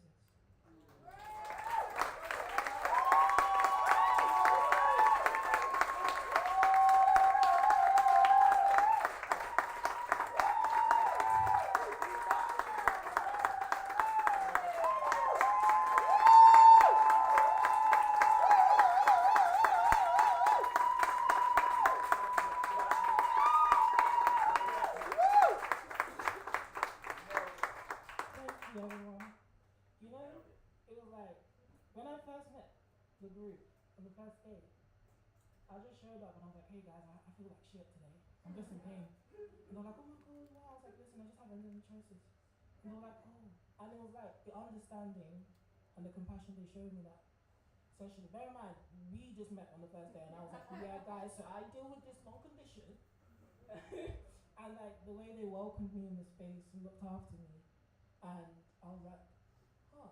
Because a lot of times, people will be like, when they hear a snippet of your story, they're like, oh, just say, share your story, share your story. And I'm like, my story deserves to be a 3-part series at the least. You know, so what do I start by sharing it? And I was just thinking about, like, what is it that I have found myself to be open about? And I've noticed it's been about endometriosis. And that's because, obviously now, medicine is finally taking women seriously and actually researching in our bodies, right? And endometriosis is now actually being taken as a serious condition, not just something in our head.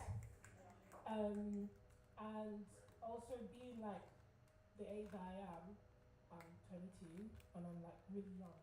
And I know that there are many young people my age, many young women and girls my age who experience the same things and experience what I have to put through too. And I just want to be like part of that voice of raising awareness, but also the part of breaking down that taboo. Because a lot of the times, the reason why we go through the dismissals in hospitals or the dismissals from the medicine world is because of taboos.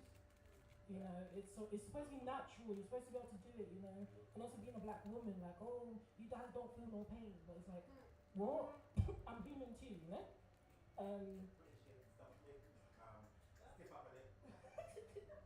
You know? And especially like in our last session when I came and I told them, like, guys, I just had an appointment and this doctor looked at me and was questioning whether I knew what endometriosis was, and I was like, yeah, I live it. You know? So this was just to like bring awareness to the condition, to also put those that experience it, give them their own voice, but also to just share learnings with everyone. And honestly, sometimes just having compassion is enough.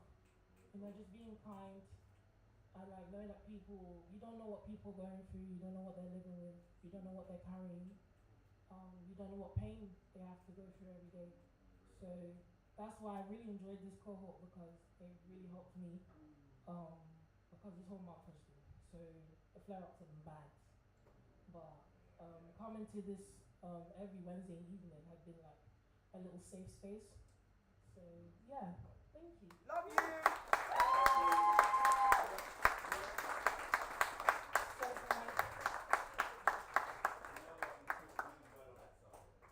you.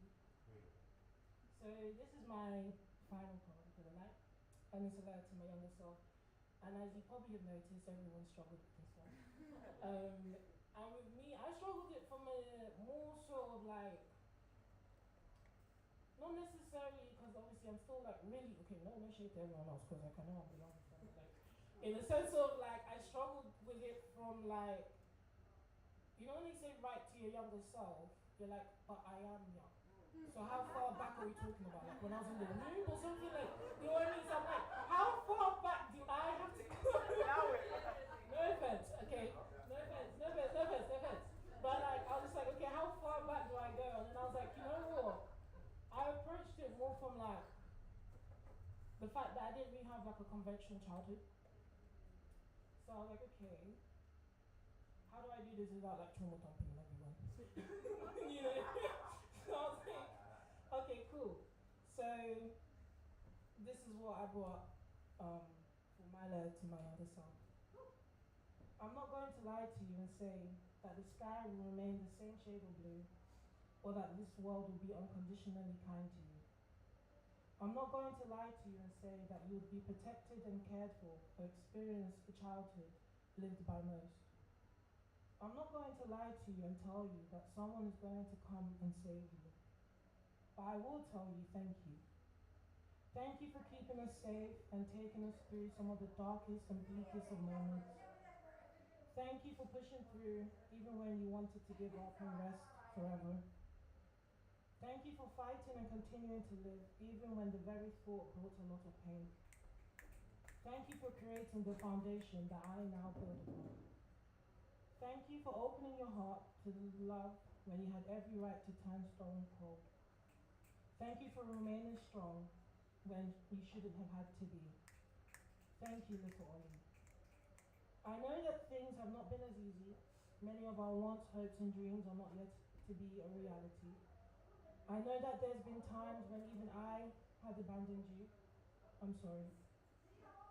I'm here writing to you today, just short of 23, when we never thought we'd see past 17, let alone 19. I want you to know that you're not alone anymore, that there are those who care for you, want the best for you, cheer for you, cry for you. You no longer have to carry the burdens of this life on your shoulders anymore. You've grown into a beautiful young woman who has given so much to this world already. You don't have to live in fear anymore. You don't have to hide your tears anymore. You are safe and you are so loved. I promise to make your dreams manifest. I promise to look after us as best as you did. So thank you for bringing us here. Thank you for choosing life. Thank you, little Ollie, from Liv.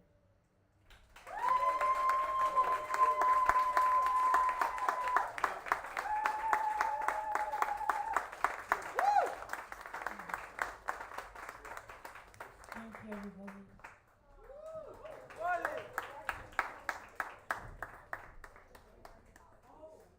Sorry, I was just reminded I was supposed to do like a marketing thing.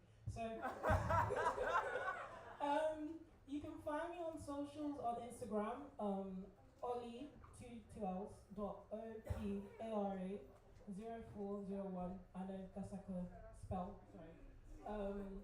Or, yeah, that's pretty much the main place you're going to find me. Unless you have TikTok, I'm not really active on there, but you can try. At ONYELIV. Yeah. Or just come find me. It's probably going to be easier that way. But yeah, thank you guys. One more time, please, for Liv. Yeah, if you haven't managed to catch any of the poets' Instagram or social media or whatever, please chat to them, because sometimes just following someone and liking their posts can really help them. And I forgot to say at the beginning as well, which I always do, which sometimes I don't mind because it's not about that, but if you do post anything from tonight, please do tag us, just so I can post it and share it so that people can want to join us as well. So we're at upnext_platform. If you want to know more, please follow us and stay tuned. Right, next up,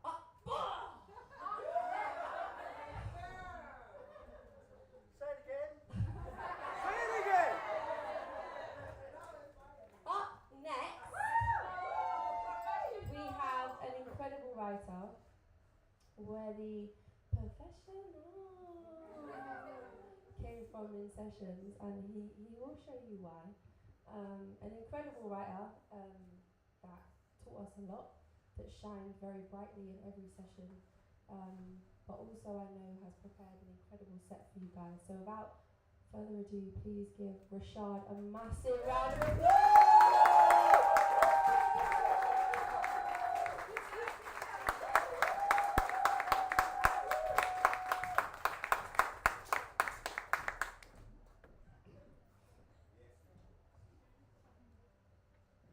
I'm up now. I see that you're punching down, choosing to hang with the crowd you told me not to hang around because you didn't trust them, you clown. Without the makeup, although the blush on your cheeks ain't far off. I mean, what did you think you were doing? Amusing the people you spent months assuming were damaging the future we were pursuing. I've lost friends because of you. Good ones too. I wonder what you told them I did and what you didn't tell them you did. I wonder if you mentioned the fake pregnancy, your legacy will forever be sad in my eyes. I wish you the best. I mean that because of you, I was able to write some amazing songs.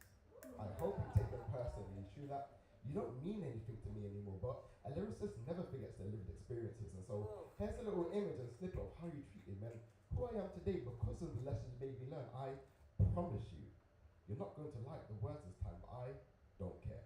Come on. Say it again. I promise you, you're not going to like the words this time, but I don't care.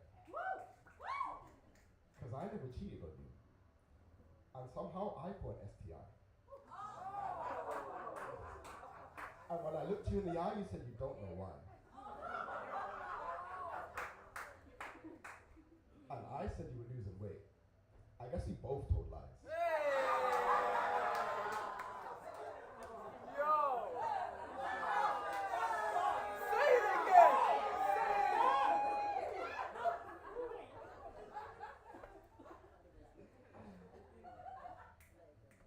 You got your timer ready. So that is from a song titled I'm Up Now. You can find me on all music platforms, Project R.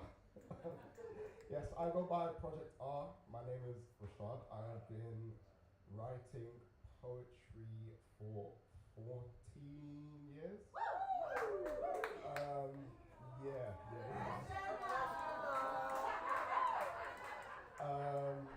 However, today is actually the first day that I'm going to be reading out of a book.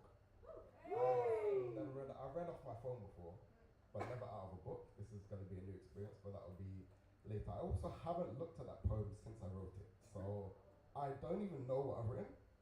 I wrote it in the last cohort. No, for sure. So we wrote like a joint poem, and Ray had to take the first line out because it didn't fit the theme of the poem. The reason I wrote that first line is because I was so locked in writing the poem that I wrote for you guys today that I couldn't think of anything else. So I had to get that one out of the way quickly, finish writing, and then, jump back into the actual task at hand. So I did apologize to Ray for that as well. It was, completely wrong of me to do that. But, yes. We'll see if it works. I don't know if it works yet. But we'll get to that in a minute.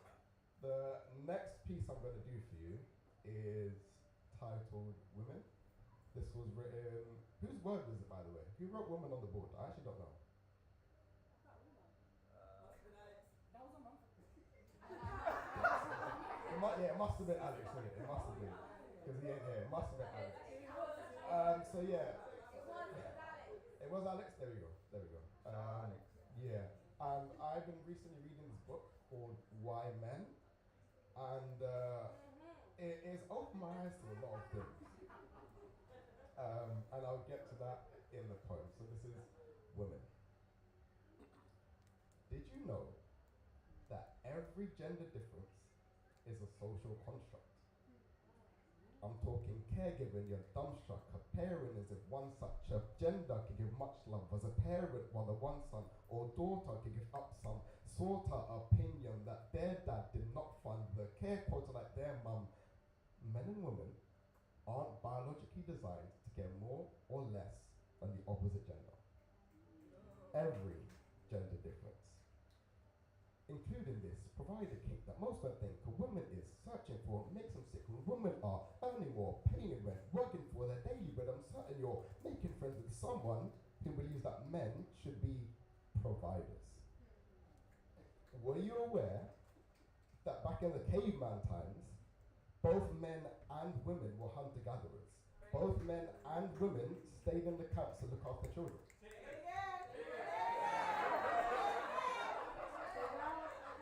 Were you aware that back in caveman times, so our ancestors, both men and women were hunter-gatherers. Both men and women would stay at home to care for children. Every gender difference, which includes multitasking. You're so much better at that than me, babe. Just think, wait, is it in her DNA? You see it show up in every way. She's up before the kids are 8 with breakfast made. She's made her tea, your coffee mate, that's coffee mate, not coffee friend. She does all of this appeasing men who think that just paying rent isn't. What do you mean he's a neon either? So, recently, my girlfriend sent me this TikTok of this woman. She was talking about she needed some surgery. It was like really bad. She was having really bad health issues. And the day before she was going to the doctors to book the surgery, her husband calls her and he's like, babe, we need to talk when I get home. It's completely my fault. You have every right to be mad at me, but I'll explain when I get home. She's obviously freaking out. So he gets home. They distract the kids with like a movie or whatever. They go to the next room and he's like apologizing again, babe, like I'm so sorry, it's my fault. And she's like, just, tell me what it is, like you're stressing me out. And he says to her, yeah, they've cancelled our health insurance because I haven't paid the last few months of payments. And she's like, what are you talking about? Like, I've got this surgery coming up, I'm going tomorrow to book my appointment. What am I going to do? And he's like, yeah, you have every right to be mad at me, it's completely my fault. So she goes to the meeting. Next day, the doctor comes in, he's like, well, yeah, I'm sorry, the insurance is saying that it doesn't cover the surgery. And she's like, yeah, I'm just as surprised as you. And it's situations like that why I am not qualified to tell a woman what's right. I can say whatever I want. Like, every time I try and find a friendship right for me, I hide behind a curtain, black out blinds, believe the lies been told since 5. I have a million opinions, appearing as slim as platonic with a woman is a difficult experience, particularly pertaining to improbable interiors and previous predicaments have warped my reality. Just picture this, a friendship that developed over time, organically, compatibly, both of you are fine, and practically, in fact, it seems all of it was lies because she's sleeping with your ex and you have no idea why. I have a complicated relationship with women. That much I can't deny. I could write a piece about cheating, false sexual assault accusations, STIs. None of these situations felt good. None of them lies. And yet none of them come close to what history has put women through. So, to the men in the room, ask yourselves why. The next time she says she's tired of planning date night. And to the woman, I have no advice. As a man, to the woman, I have no advice. As a man, I'm not qualified to tell you what's right. Plus, you've been mansplaining things your entire life. So mansplaining is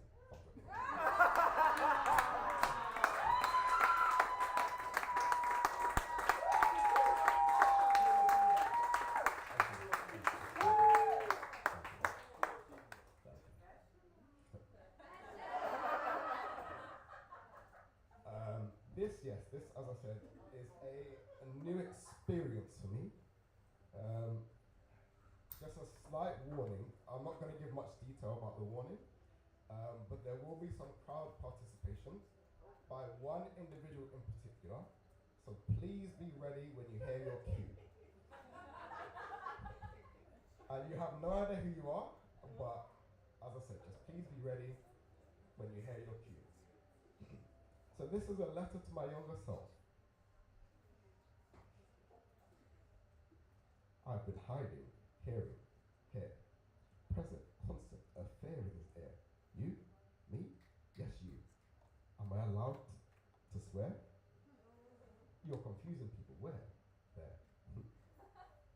plain sight, it's safe. Can I help you? What can I do? I need to be useful. I'm ignoring the crew. They're talking about something. Chime in, say something. I can't.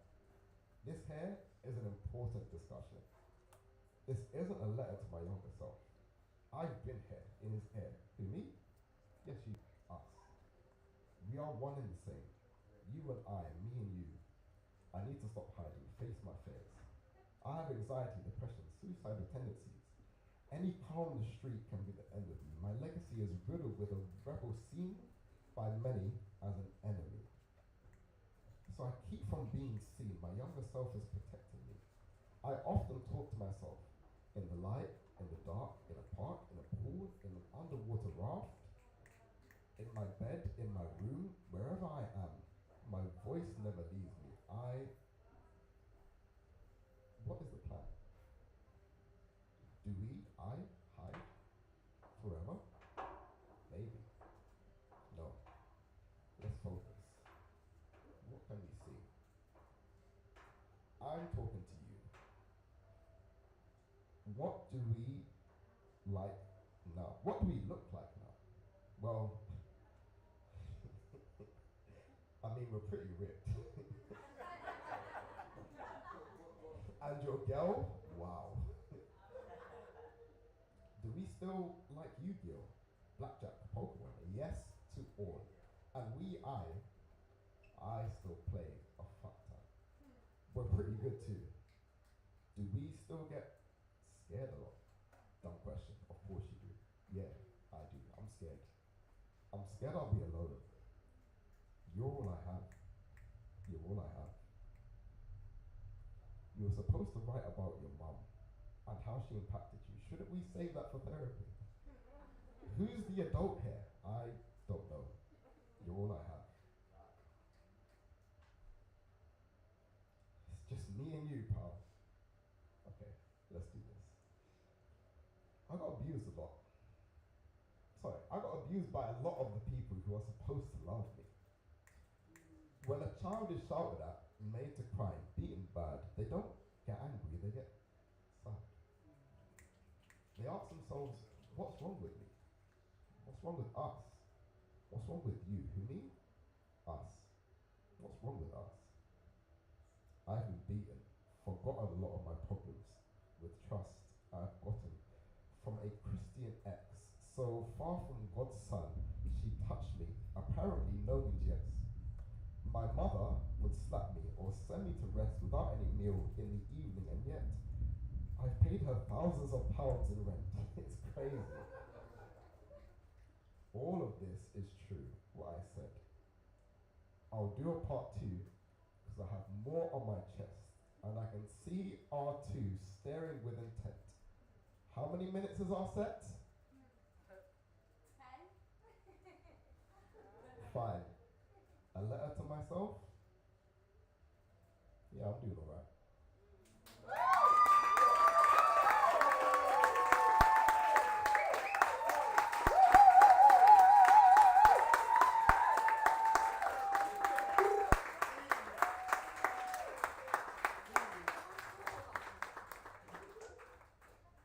Thank you. I'm still learning. You can find me on Instagram at the fitness projector, that's project and then the letter R, or project R _ music, either one is fine. Shout outs to Ray for the cohort. Shout outs to the cohort as well. I'm actually going to quickly repeat the story of why I joined the cohort in the first place and what it led to become. Because actually Chloe missed it because she wasn't here at the last one and Lo wasn't at the last one. So you didn't hear my lovely heartfelt story. So I joined the cohort because I haven't written as a hobby in years, literal years. The last time I wrote was your last show. That was the last time I wrote like for a personal hobby. And I was like, I need to get back into writing. So I came with zero expectations of meeting anybody. I was like, I would just go somewhere, write my poetry, perform and go home. What I found is that every single person in that group had like a different story to tell, regardless of the tone of their poems. Like I referenced your free flow about the imp, your cup of tea. Everyone's different pieces, different poems, all just told a different story about each of you, and that really like spoke to me in a way that I didn't know that I was looking for. So thank you to the cohort, thank you to Ray. I have your project on all music platforms. That is me.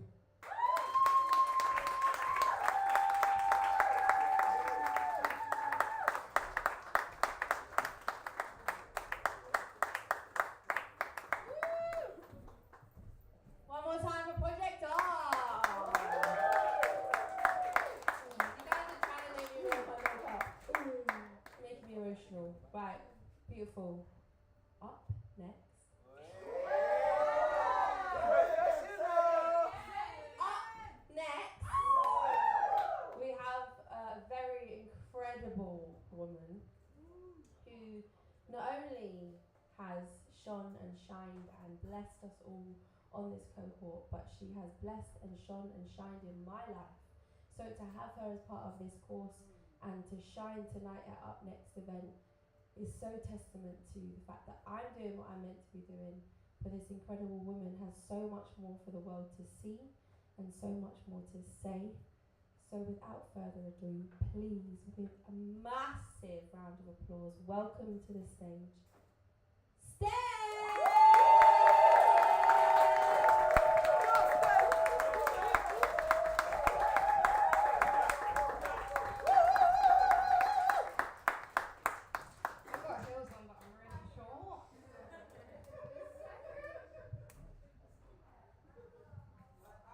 There we go.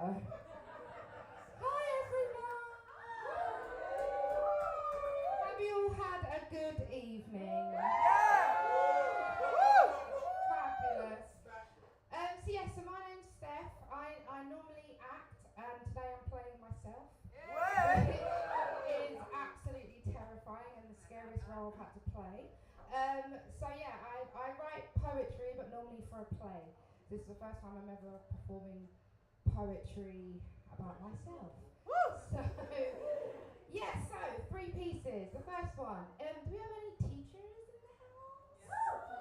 Yeah. Oh, yeah. Oh, God bless you. I used to teach. I've been in education for 8 years. I used to teach, and I no longer do.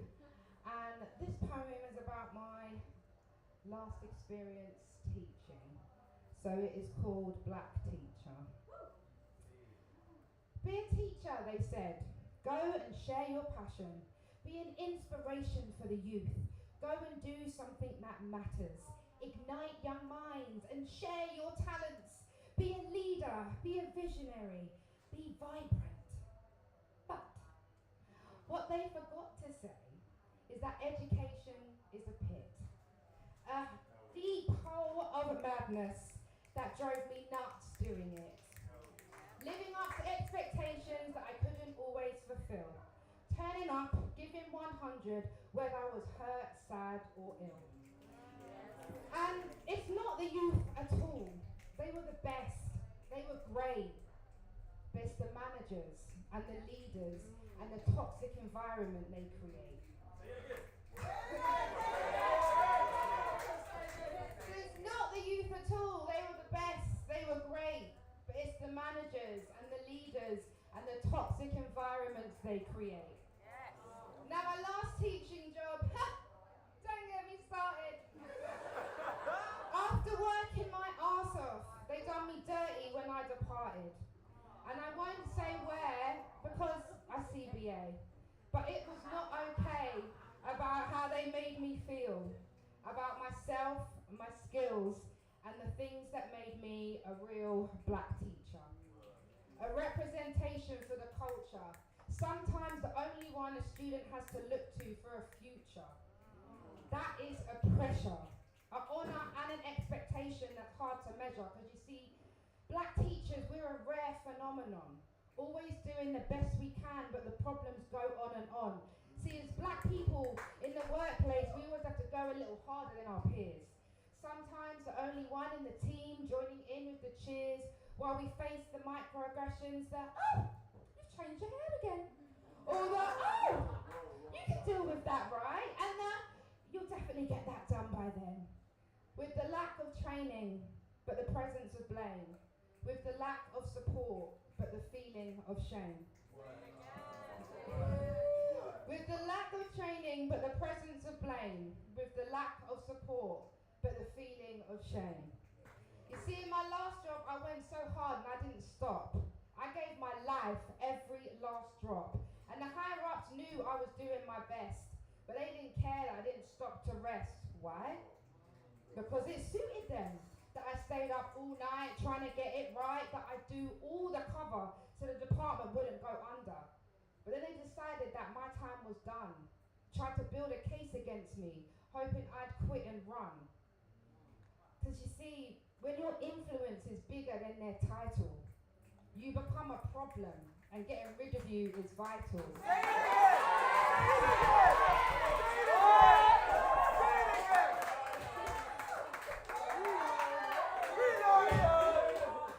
You see, when your influence is bigger than their title, you become a problem, and getting rid of you is vital. I was bullied out and blamed for things that they had not taught me. I had to get a lawyer to make sure it was dealt with correctly.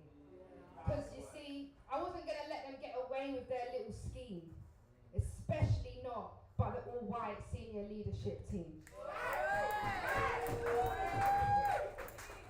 But you see, the worst thing about this, and that's hard to get over though I try, is that to my 50 amazing students, I did not get to say goodbye. For 3 years, it was just me and them, because all the staff kept leaving. So it was down to me to make sure they were achieving. The respect that was built between us was admirable and real. So when I left out of nowhere, they were left to feel abandoned. The one who'd been there, the one who really got them. They told I was sick while I was at home going through mayhem. The friend I thought I had at work, well, she turned her back on me and told all the students, listen, just stop talking about Stephanie. Knowing that I put my all into their education, that place undermined my efforts and my dedication. I never went back and I didn't get to see them graduate, which is also something that I'll really hate. However, I was able to reconnect with them once they left, which lifted up my spirits and stopped me feeling so bereft. And whilst I thought they'd no longer care, I was lucky words of gratitude that they did share. One said, thank you so much for what you did to me and for all what you did for me and for all the class. Another, we all need a Steph. May God bless your heart. Another, Steph, I got a distinction which without you I couldn't do. And one, like, I really wish I could tell you how grateful I am for you. Whilst this year has been the hardest that I've ever lived, I need to remember the inspiration I did give. And I'm sorry if I felt like I was being a preacher, but man, it's really hard being a black teacher.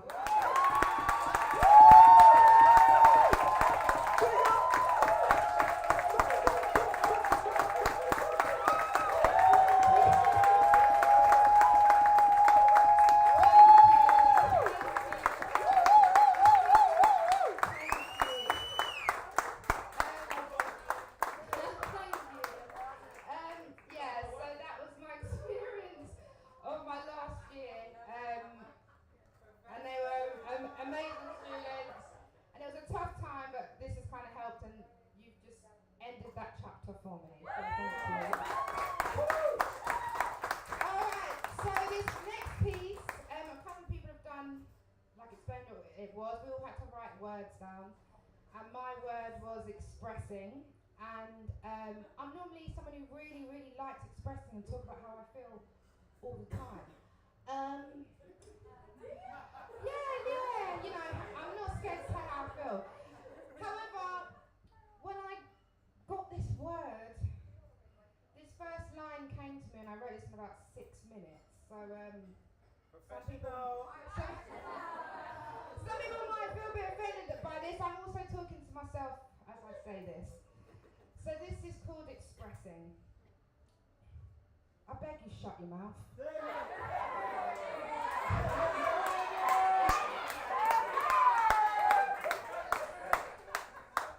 I beg you shut your mouth. Not everyone wants to hear it. For once, just shut your mouth. Let it go. Clear it. It can be so depressing to hear you constantly expressing how you feel and what you think as you meet your friend for a simple drink.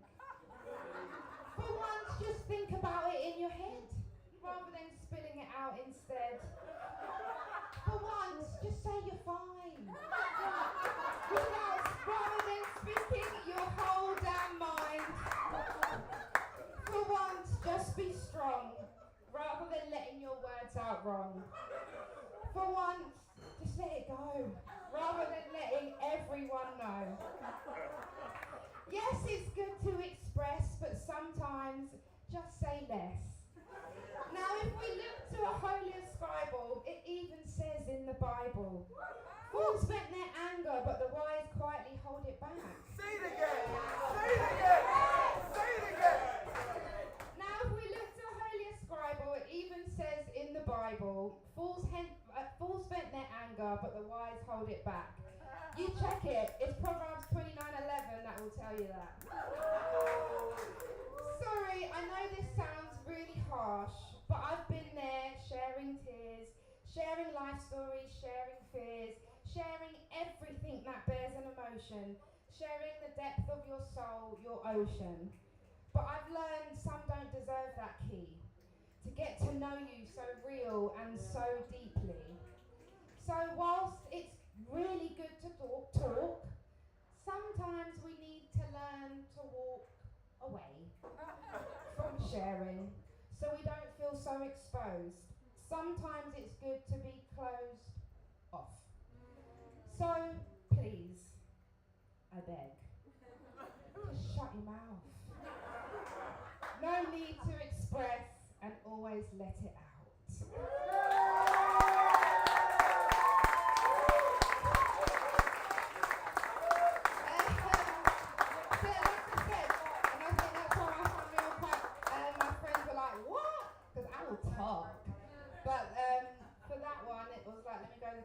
Opposite to myself. So yes. So next one, Letter to My Younger Self. As everyone said, they found this really hard. And as well, you know, you're going through a bad time. You just want to be a kid again. Yeah. So trying to write to your younger self, as I've already told you at the beginning, I've had quite a hard year. So yeah, this was quite a hard one. But we're going to give it a go. So, letter to my younger self. A letter to my younger self seems kind of hard to write, as sometimes I still want to be her. To be a child, to have no responsibilities, to dream unrealistically without thinking about how to make the dream happen. Just dreaming that one day it will. Youth gives you that skill that adulthood turns into expectation and doubt. To have faith in those who will later hurt you and to have not yet been through all that pain too. Blind to cruelty, believing that everyone was good and that people would be there like they said they would. To be oblivious to what is about to come and to think the point of life was to dance and have fun, and while that's the point, I guess, there's bills that need to be paid and plans that need to be made, so fun and dance will have to wait. But the point of this is to be inspiring and tell my younger self that everything will be okay and that we made it. But I still feel a bit young to write to my younger self, because we're still a work in progress, but I'll give it a go, and here's a few things that we've learned and can address. Steph, you become a teacher, a leader, a role model to kids that needed you. You provided them and guided them with confidence and skills to have breakthroughs. You became a safe space for so many.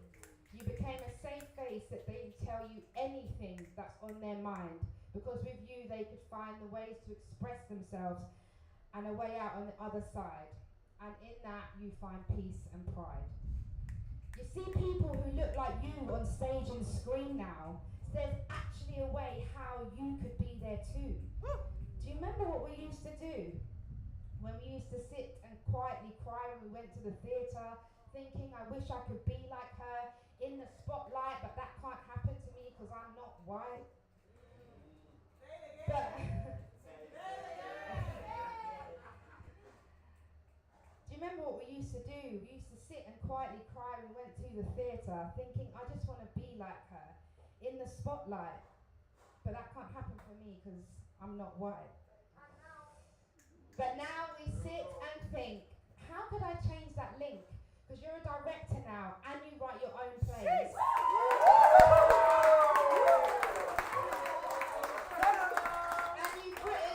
And you've written over 10 and they've made it to the stage.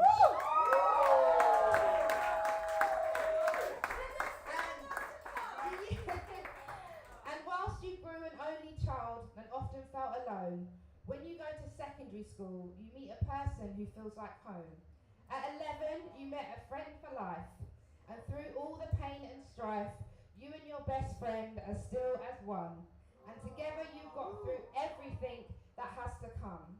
You support each other and lift one another up. And even when you're both empty, you still fill each other's cup. You finally made black friends when you were 18. By joining Kingston College and starting your acting dream. With them you found yourself, your identity and your voice. And some of them are still in your life, your family by choice. You're lucky enough to have your grandparents and nanas still here today. And sometimes love feels missing and you're lost for what to say. But your papa, your granddad always filled that space. And when he left for heaven, you found God's grace. And with the love of Papa, the Lord, and your Uncle D, you finally felt that love. You finally felt that love. And with the love of Papa, the Lord, and your Uncle D, you finally felt that eternal love unconditionally. You're a big sister now, and it's something you love being. Watching them grow has been a blessing to be seen. And though there's been moments over the years that you've missed, you'll always love being their big sis. You've got married. Can you believe it? And you wore a princess dress. Your man's the best. He puts up with you and all the moods that you go through. He makes you laugh and brings you joy, and you're real lucky to have met that boy. As you've grown, you understand your mum so much more, and you adore her for everything she's done. You've both had a tough run, but she's taught you how to work hard because she works the hardest. And watching her be strong is the greatest lesson you could learn. Seeing her be a single mum in turn has given you the ability to see the possibility in being a strong woman who stands alone and stands on business and holds her own. So, Steph, while we don't feel complete, we will not accept defeat. When I started this task, I didn't think I'd done that well, but actually it's not the story I'm trying to tell. You're 37 now, and you're pretty nifty, but let's do this task again when you're 50.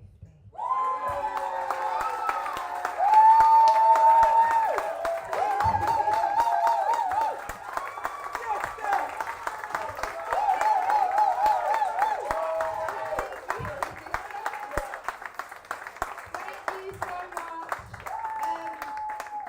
Thanks so much for Ray again, as we've all been saying, for providing this space and this course.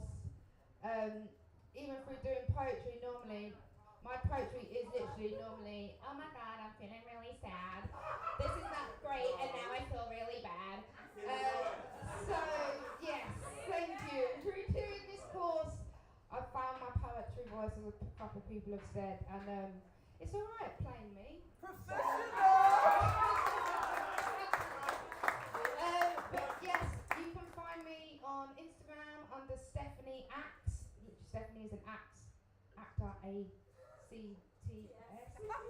That's why I don't teach anymore. And thank you so much.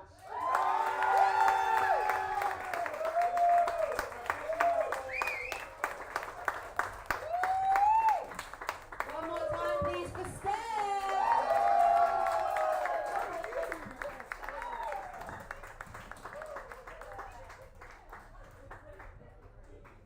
Wow. You see what I mean when I said iron sharpens iron?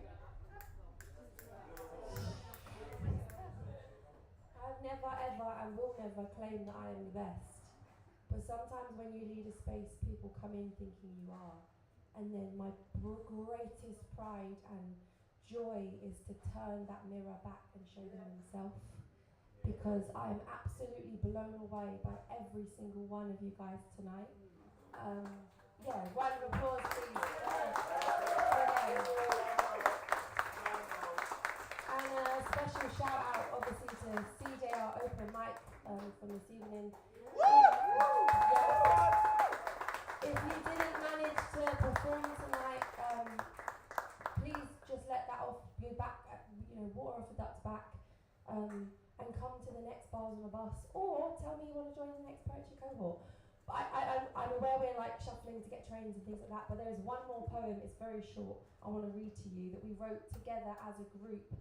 And it's just something we want to leave you with from this space. And I started by giving them the inspirational line that goes, if there was one thing that I could leave you with, it would be this. In you, I'm going to start again. If there was one thing we could leave you with, it would be this. In you, you have eternal things you need to go and seek and see through. So I encourage you to nurture yourself and be as gracious to you as you are to others. For you deserve the time you put out. You deserve the love that you share.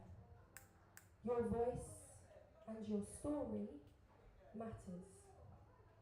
We all have a voice, a sound unique to ourselves like a fingerprint of the soul. So love writing and write to love.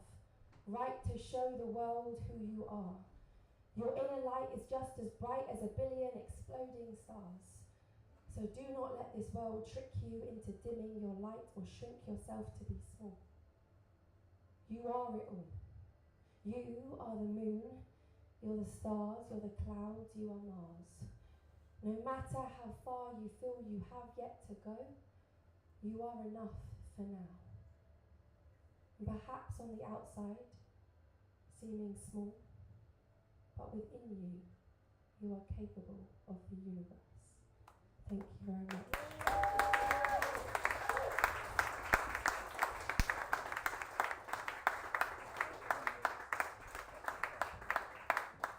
I have a present for all of the poetry cohort members. I used to let me rephrase that. I run an event called Tea and Poetry, but it's really hard to find a venue, so if anyone knows any cafes that want to be open past 5, because I know that's a headache, let me know.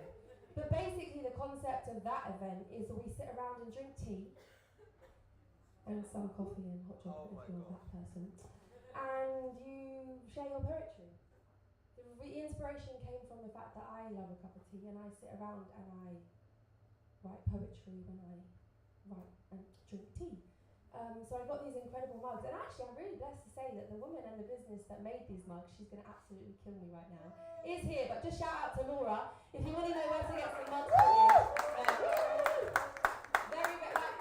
One of my best friends does print these for me, but I have these for you guys basically as a mantle, as a trophy, as a reminder in your cupboard when you see it and you haven't written poetry in a while, that you need to sit down, make yourself a cup of tea and write some poetry.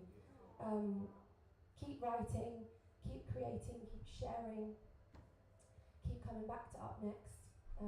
You guys are incredible, and what you've managed to achieve tonight is incredible. So I've got a mug for each of you to take, to remember, to drink tea with. This has been an incredible night. Please tag us, share what you've take care of your friends and your family.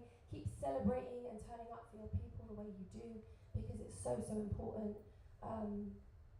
I've been Rozoe. We've been Up Next. Have a lovely evening. You don't have to run away, by the way. If you want to grab another drink and chat to some people, you can. Otherwise, I know you've all got homes to go to, so